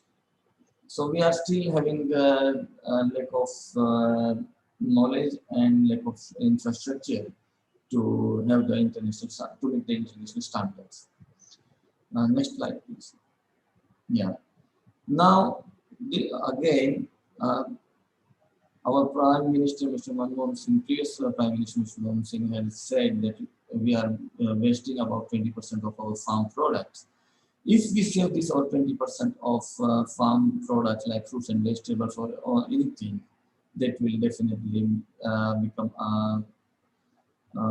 our income, additional income, and that will make us as a superpower to increase our income and to increase our export. And by increasing export, we will also be able to earn more forex. As you see that 20% is depleted because of proper supply channels. So we need to establish a proper supply channel. Very recently, I mean, in recent days, the big andolan going on this farm bills. Ruling party, I mean, government says that this is good for farmers, and opposition says that it's not good for farmers. Those supply channel was there. Now government is going ahead to give that the next step is like the corporate companies can buy directly from farm. That what I've seen, this is in Europe or in other countries. The same, I can send my trucks to the farm and then cut it on a farm base only and bring the product, which will reduce the product processing time. And it will increase our product quality also. Next one. If we can save our harvest, we can indeed reach the target of 60 billion food export by 2022. As I said, that this 20%, if just 20% of our produce, if we save, the 60 billion target is very, I mean, we can easily reach the 60 billion, but in fact, I can say that we can increase more than 60 billion. We just need to have the proper mechanism, and we should have the proper supply chain. Like, for example, I said earlier also that Ivory Coast is a very small country in Africa. It's like island, and they export the banana to the world because they have supply chain. They have the cold storages everywhere in their airports, and they have the direct chains. They have the mechanism. While in India, we are the biggest grower of banana in the world. We grow 26 or 27% of the world's banana in India, and we consume about 26% of them. So there is no chance. But what we said consume, that doesn't mean that we eat all. There are chances of wastage, so much of wastage, and that because we don't have proper mechanism. Gujarat is the biggest grower of banana in this region, and Punjab, Rajasthan, and Haryana, UP, they are depends on Gujarat banana. If this banana, if we have the proper mechanism, we can still those bananas. I've seen this. Banana belt, and I'm seeing every year that banana gets deteriorated because there are no buyer or those quality issues. If we can save that, definitely farmer can increase their income, and those additional bananas we can also can export. We don't have the facilities on any port or airport to control the atmosphere for these fresh products to export. That is our biggest lack of resources, or you can say infrastructure. Next one. What is the need of the present time? Boosting export to the existing global market. As I said, that by some giving this infrastructure, we can definitely boost our export. Also, by giving some kind of the government policy support, we can definitely boost. Our nearest importing countries are Middle East countries. Because of their desert region, they don't grow their fresh fruits and vegetables, and depends on India, Thailand, and China. We can definitely penetrate in that market and can become a superpower in the Middle Eastern region to have the fresh products. Promoting brand India in unexplored destination of Europe, Asia, America, and Africa. Brand India, I'll give you the example of China over here. China, in any exhibition where we goes and see the Chinese stores, they have the made in China logo on the top of their stores, and they all have the one area where the Chinese exporters are having their stores, while in India, Indian exporters are sheltered in different areas. They are located in different places, and our no doubt there are some organizations from OPEDA and this TPCI. They are taking the initiative to introduce Indian suppliers to the world, but still there are not that much. I mean, the effort is not that enough like what the Chinese are doing. So we should promote our brand India to these exhibitions and in other these unexplored areas of Europe and other countries. Eastern Europe is also the good chance to introduce our products. South American countries, they are very much depends on many of the products to import.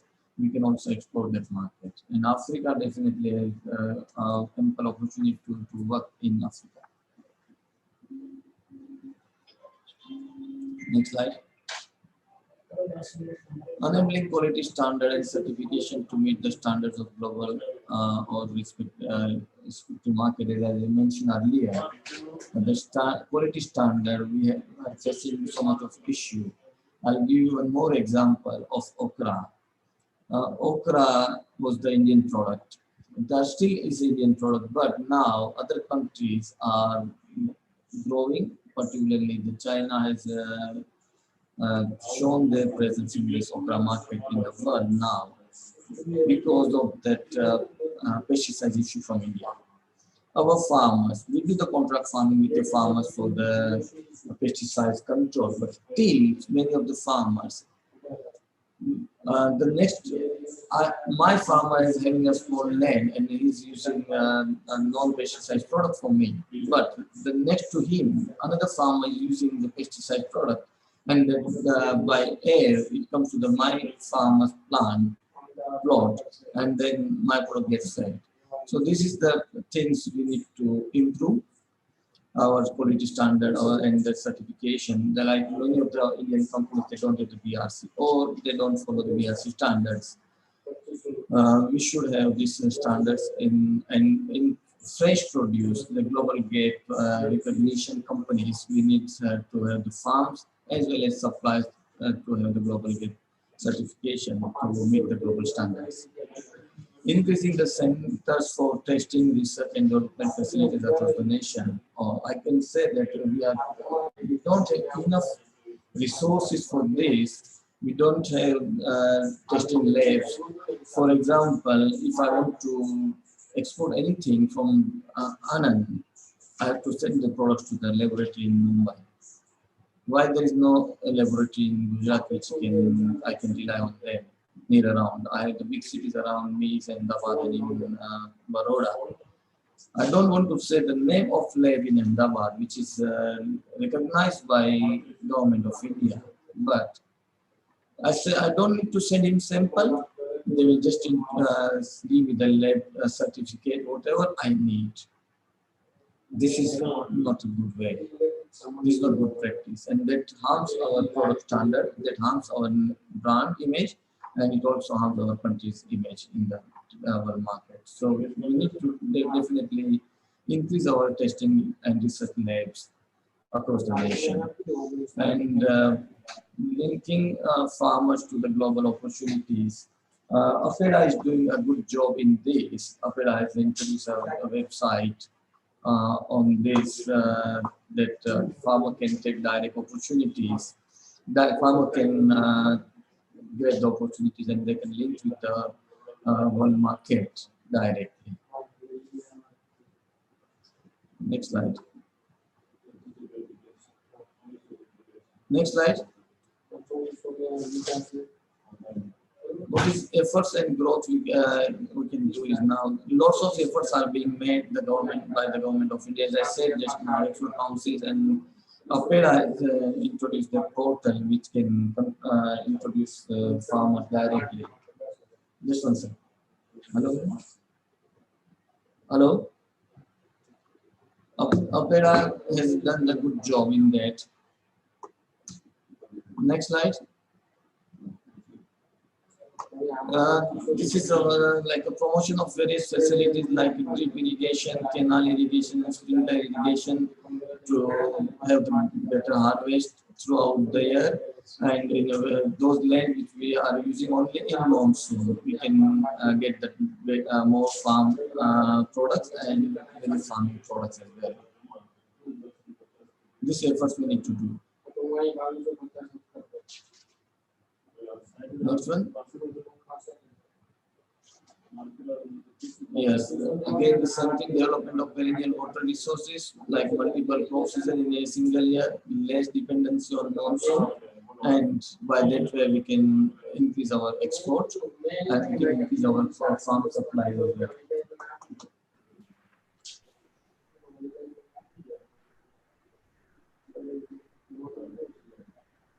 What is have been done or what is the scenario is now like fruit and vegetable export. There are few things we are doing as in like processed foods, which also includes the frozen or frozen foods or dry fruits, sun dried and other things. Then dehydrated foods.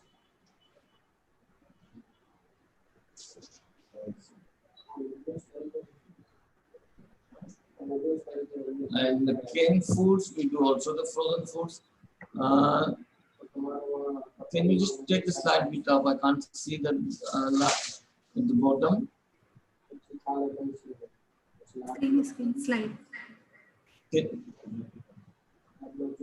Fruit and vegetable exported to various forms like whole fruits and vegetables like onion, potato, and others. That goes to the as a whole, then slice or cube or shredded or cut. There are the various ways what we export to the various forms for the export product.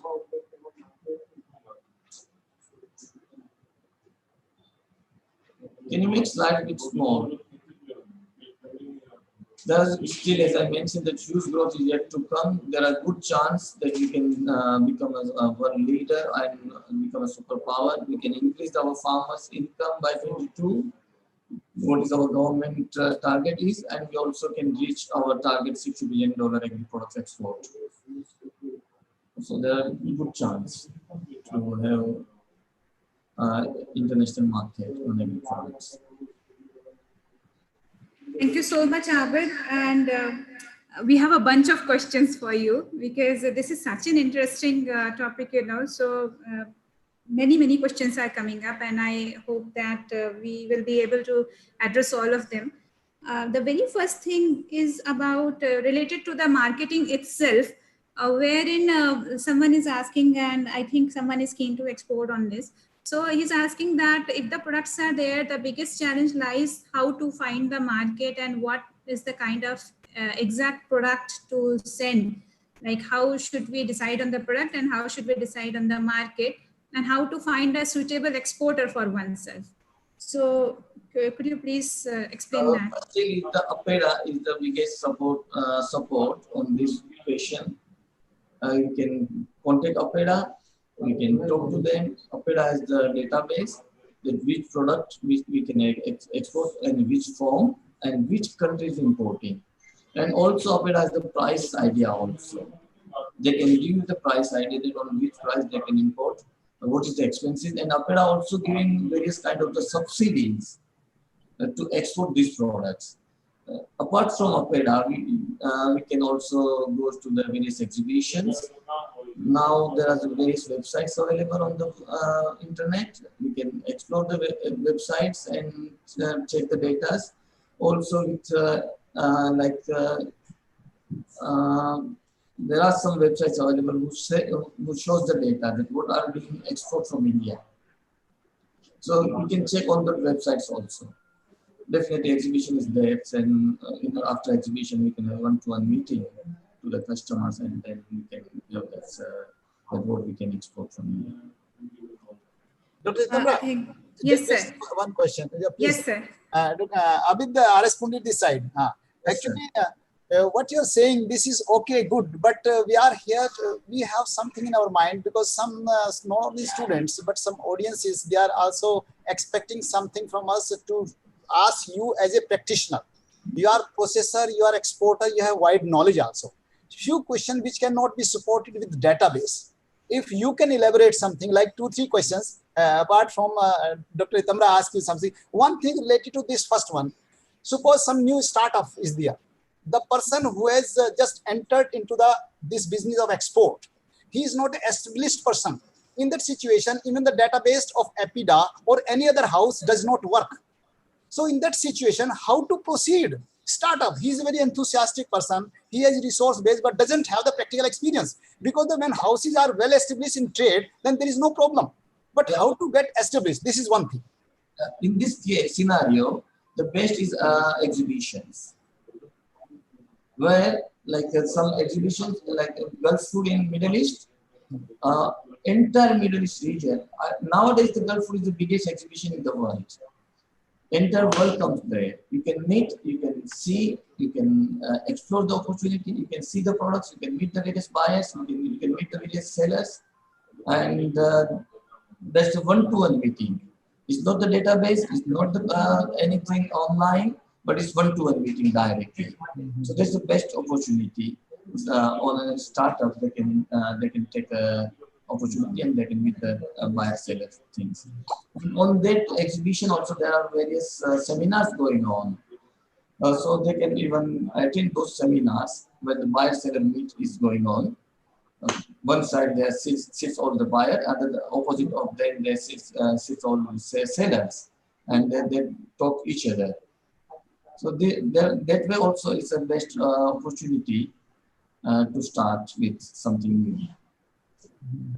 For example, I'll still elaborate. For example, when I started my sweet corn business from India, there was no chance that India was exporting. No one was exporting from India. It was we introduced the sweet corn exporting from India, and it was not even enough growth of sweet corn in India. But we attend various exhibitions, we meet various buyers. No doubt, I had a big support from my mentor from UK, and he supported me a lot to introduce various customers. And that way, gradually we grown. The first year growth of relish was about 2,000 tons. From zero to the end of the year, we had exported 2,000 tons of fresh sweet corn kernels, which was a very good volume of the time. Just one, Dr. Tamra, just 1 or 2 questions. Can I take up? Yes, please. Abid Bhai is here, and I think Abid Bhai to just discuss with you is a great opportunity on behalf of our participants. Yes, 1 or 2 questions, small questions. One is actually, I will ask this at the end.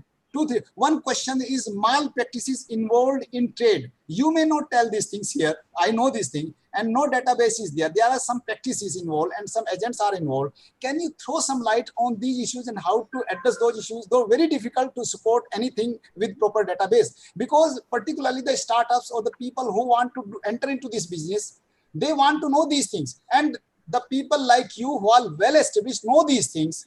They will not discuss, we know this thing, but it is for the purpose of those who are looking towards this state. We can also tell you something theoretically, but we want to listen from you. Which way you are using the word malpractice that I don't know. No, we should not. I mean, first thing about the quality, there are no malfunctioning in quality. Because when you export, they don't accept all your certificates, they accept their certificate. I mean, if I am exporting to USA and I supply the top laboratory of the world, certificate from the top laboratory, and it is to the USA, US FDA, Food and Drug Administration, will not accept that certificate, but they will pick the sample from my container, they will do their own lab, and they will say, yes, it is acceptable or it is rejected. So about malfunctioning of the product quality is not happening. It was happening in past, but now it's not possible. No doubt in India, whatever going on, I don't want to say that. We are all part of the society. About other malpractices like under-table things, or getting the subsidies from the government, or passing the custom phase and other things. That is not the right word nowadays is called is a व्यवहार. In Gujarati, we call it व्यवहार. It's not a bribe, but it's a व्यवहार. If you don't do that, your container will have so much of things to stop with. You don't have this certificate, you don't have that certificate, you can't do this, your certificate was this way, you are doing this way. We all know this because we are part of the society in this way. But being now online, everything becoming online, like FITO certificate. Earlier, to get a FITO certificate, I used to pay 8,000 rupees to a consultant. Right. You can get the certificate, FITO certificate from me, my product I made. Because I was not allowed to enter in that office. As a exporter, I'm not allowed. The specified agent can go there. But now I can apply FITO certificate online with my product, and government issues. I pay the 1,500 rupees. That's it. I can get the online one. So there are many things improving. Same thing with incentives. Earlier, we used to spend about 10% of amount of the incentives. Like for example, I'm getting 100,000 incentives. I have to pay 10,000 rupees to get 100,000. But now it's becoming online, and I just pay the consultation fees, which is very normal price per application, not per amount. Per application, just 7,500 because he knows how to apply, and I don't have the time to apply by my own. I can do my own, but I have a consultant who does on my behalf, and I just pay him 7,500. Though his amount is 10 lakhs rupees or amount is 1 crore rupees, I have to just pay him 7,500 only because it became online. I have to apply online. MEI slip comes to me. That is again online. I sell online. So now those officers who are enrolling in between, those agents who are enrolling in between, they're all gone. So life becomes easy now.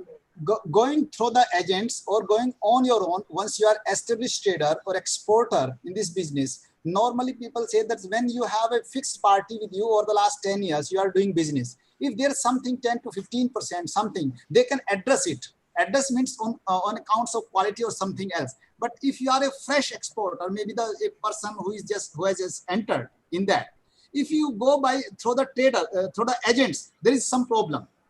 The charges are there, but if you want to learn this thing and you go directly, you have identified some parties over there, then you may have some risk.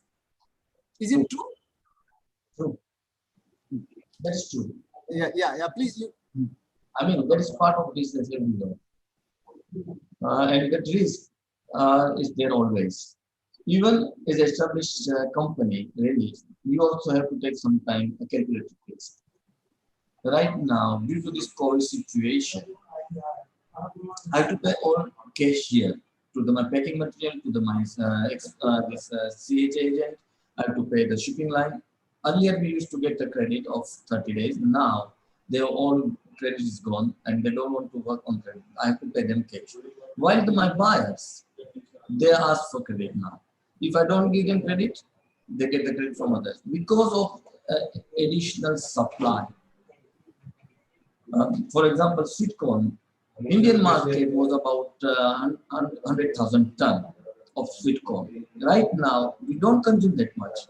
So those additional 100,000, for example, we consume about 30 to 40,000 tons right now because after this COVID situation. So that's additional 50, 60,000 market. To sell that more, I have to give them a credit. And that is calculated risk.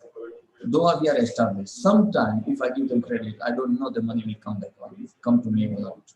If it doesn't come, then I have big questions from RBI that why the money hasn't come, why you give them a credit. My bank will ask so many questions, RBI will ask so many questions, and if I don't give them a satisfied answer, definitely they will blacklist as an exporter. So there are chances. For the same thing is with like a new startup or newcomer in the market. They also have to take this calculated risk.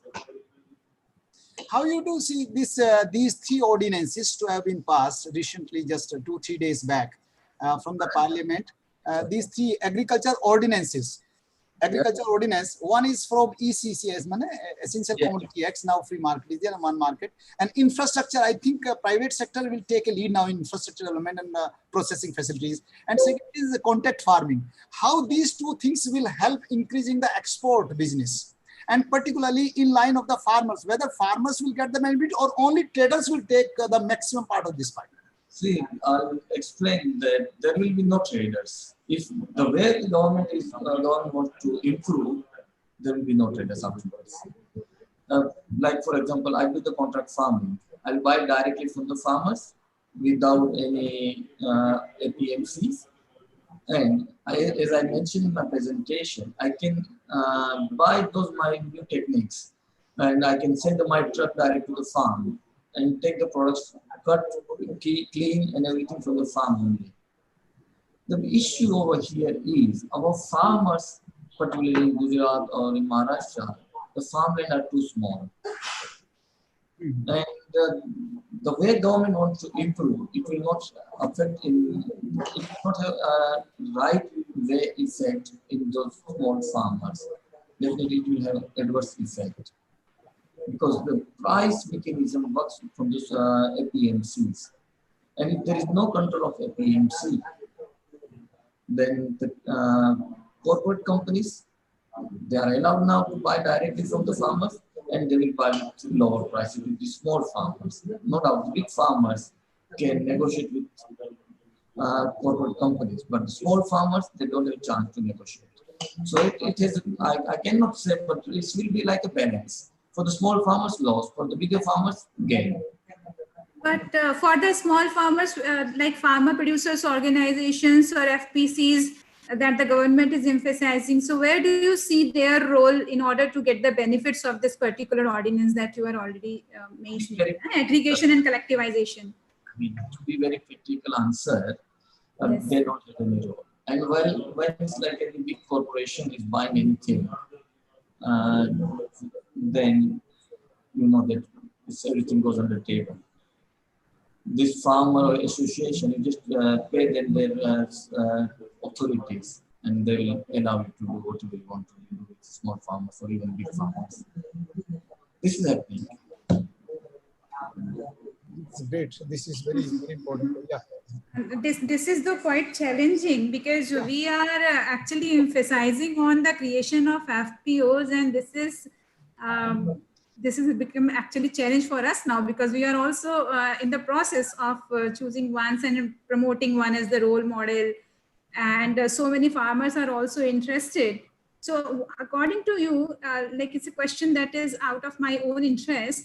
How do you, is there any thought that comes to your mind to promote the kind of push that the FPCs need or the FPOs need, and still come in at the same level wherein these big farmers or traders are? How can we create a more cordial environment with so much of investment going, they have allowed the investment in the private sector also coming up forward? Where do you see it 5-10 years down the line? Do you see any change, any improvement coming up? See, I just say earlier, I mean, before a few weeks, Gujarat government had allowed corporate farming, which was not allowed before, but now the Gujarat government has allowed the corporate farming. Anyone can buy the farming land. Second thing is, now the central government is introducing these three ordinances. So this way, the corporate companies will become a superpower on the buying. I'll tell you, if DMart, our supermarkets like DMart, Reliance, and this one, Big Bazaar, are still not practicing big way in supplying or buying the fresh vegetables and fruits. But if they do the way the Walmart and other supermarkets doing, and if Walmart takes a part of in a percentage of in this investment, I mean in this supermarket chains companies, definitely the market scenario will change later on the line, and that will definitely affect, like they will combine farmer to supermarket directly. Supermarket will buy directly from the farmers. In between, if government introduce any agency who decides the price and supply chain, then it will be very beneficial to the farming and the society as well. But if like what is going on in other countries, particularly in Europe, if we follow that model, it will be a big loss for us. I mean to say, like in Europe, those my buyers are having a million ton of capacity, processing capacity. And they process it like cauliflower, they process 100,000 ton. Just one of my buyer processed the cauliflower 100,000 ton. Means entire Gujarat produces 100,000 ton cauliflower and I buy just myself. And then I do monopoly by supplying them in the market. But in between, when I buy at lower price, sell it higher price. But if there is an agency involved in between, then that agency will control the price and will not let me to do the monopoly situation, even though I'm allowed to do the contract farming, corporate farming, and then I'm allowed to buy directly from the farmers. So there should be some agency who can control farmers, as well they will control the corporate companies as well. That's very interesting. Yeah, yeah, that's very good. Yeah. Okay. Thank you, Abid. Another question is related to the quality aspects. So we find that there are so many rejections of perishables, especially the fruits and vegetables at the EU ports. How do you see the challenges of quality coming from zone to zone, region to region, and what should actually be done in order to have the common quality guidelines so that we can take them back to the farmers and promote farmers to practice good quality? As I mentioned just now, during my presentation, our farmers are not well educated, and though they are educated, they don't want to follow the standards. I don't know, I've said in previous that I had a contract farming with the okras. Normal market price of okra is 10 to 15 rupees per kilo. I can buy from the APMC markets. I had given 42 rupees because I didn't want to have any kind of the pesticides. We had a contract, we had signed everything, we had paid 42 rupees. I done the laboratories here in India, it was all okay. I exported the same okra to the USA. During US FDA inspection, my okra was rejected because there was a monoprotophos more than a given limit. When I came back to my farmers, asking them that why this has happened, and they said, we didn't use monoprotophos, but maybe my next farmer, my neighbor may have their use, and then it came by air to my farm.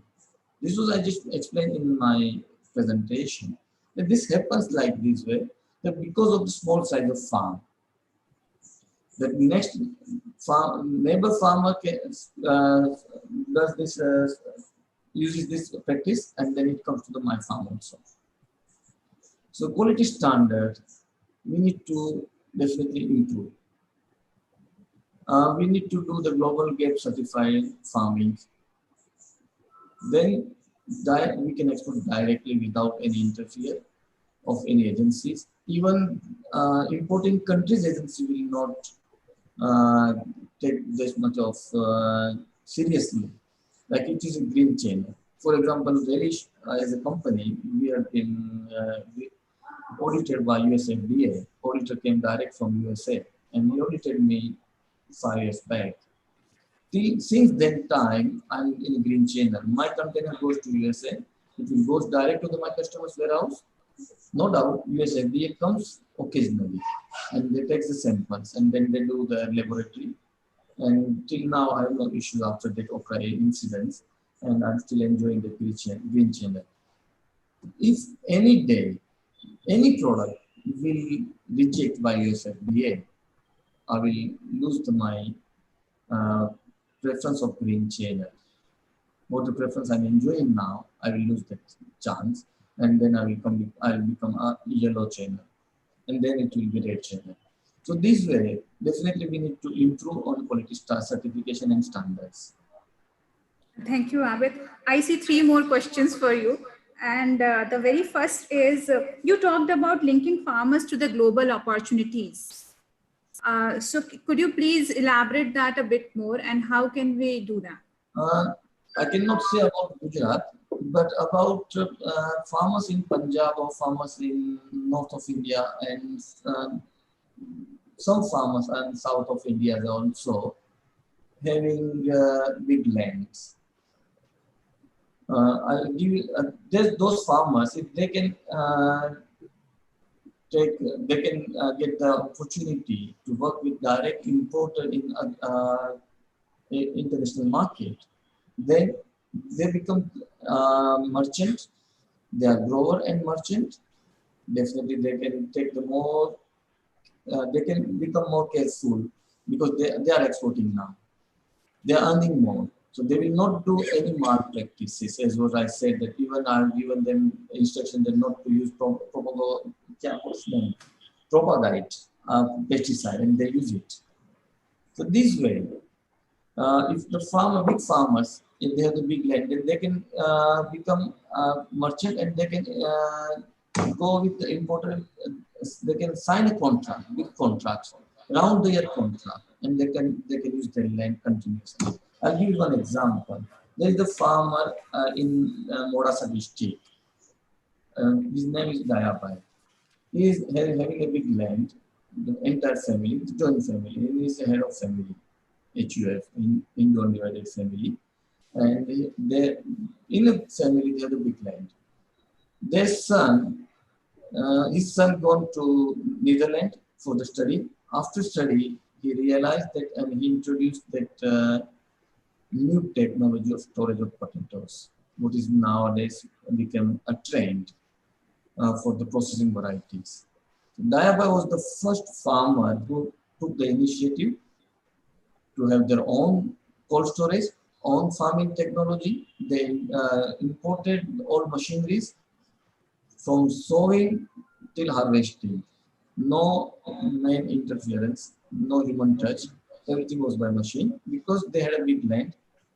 And now they signed direct contract with PepsiCo in India or McCain for the potatoes. So this is linking. This is what I said. The farmers get the link with the international market. They can take the opportunity to become a big supplier. Thank you so much. Another question is related to the product and market diversification. So we still see that we are very much centered in some markets. Still, Indian products are not moving to a diversified set of markets. In the situation which has changed now, what do you suggest to the budding exporters to make product innovations in a way so that they have a diversified range of product to be sent to a diversified markets also? How to do that? For example, broccoli. For the diversification of the products, broccoli we can grow the way we grow the cauliflower. We have done last year a good farming of broccoli, and this season we will introduce even more volume of broccoli to the various farmers. I mean, the technique is the same as like cauliflower. In Gujarat, Patan district is the biggest grower of cauliflower. Why they don't take initiative? I'm working with the farmers since few years to grow the broccoli, but they're still not ready to do that. One farmer, I mean, in the same where my factory is, in the same town, the farmer is very progressive. He did the broccoli. Another few farmers did the broccoli for me last year, and we had they had a good income. I had a good product, and we exported with various mixes this broccoli. This year we are planning to export broccoli as an individual product. Last year it was a mix of product. Now we will introduce an individual product. So this way we can diversify the product portfolio. We need to introduce the product to the farmers, and in that government should take some initiatives also. Thank you so much. One final question: how to establish oneself as an international brand? That is this government organization like APEDA or ITPO or TPCI, the other government organizations working with Indian exporter to the world. Right now, when I was saying to you, just hold on for 5 more minutes, because I had a conference with TPCI and they have done the buyer seller meet online webinar. And it's very good. They have entered the world, they have connected with Indian suppliers. So this way we can promote brand India. Once brand India is famous, then various companies can introduce their own brand to the world, their own specialities from India. But initiatives should be taken by this organization to promote brand India. I'll give you one example. When I was in China in 2006-07, and there was a big issue between US custom and Chinese company Mittal. Mittal company was the biggest producer of toys from China, and US accused them using harmful colors for the kids. And if kids chew the toys, it will be harmful for the kids. The US accused them, and they banned this Mittal company to export in USA. They they sorted out this issue. But after that, for 1 full year, in entire world, every day, 1 hour, there was a television program paid by Chinese government, made in China. And then they shown in that 1 hour television program that what China produces and what China exports from China. For full 1 year, they promote made in China. This way, we should take our initiatives, brand India. The government has taken a good initiative of making in India, but making in India is, I just say that on paper, right now what I'm doing, I just mentioned on my logo is making in India. This is not the making in India. Making in India is the government wants that other companies come to India and make the product in India and then export to the world. We are already doing this. We don't need to use this Make in India logo, but we need brand India logo to promote our products to the world. What a wonderful reply, Abid. Thank you so much. May I now invite Dr. YL? Okay, we lost the connection. Okay, thank you so much, Abid. It was such a wonderful session. And, all of us know that international marketing is such a huge thing that we can't accommodate everything in just this 1.5 hour. We always look forward to learn from you, and you are an excellent resource person to us every time whenever we need at the institute, or now that we have asked your services for this All India webinar. Thank you so much once again from all of us, from the entire team of NAHEPcast and the Anand Agricultural University. We will be looking forward to many more interactions with you in the near future. Thank you once again. Thank you, dear audience, for being with us in this technical session 4. And the last session, technical session 5, will be delivered at 3. We have Dr. Tarun Bajaj, who is Director APEDA, Ministry of Commerce, New Delhi, to deliver the lecture on the agri and processed foods and the role of APEDA in the afternoon session 3. That will be followed by plenary session at 4:30. Regulatory, this APEDA has one of the most important roles to play. So we will be closing the session with a lecture from APEDA now. Look forward to your presence at 3 o'clock. With this, we close this session. Thank you so much.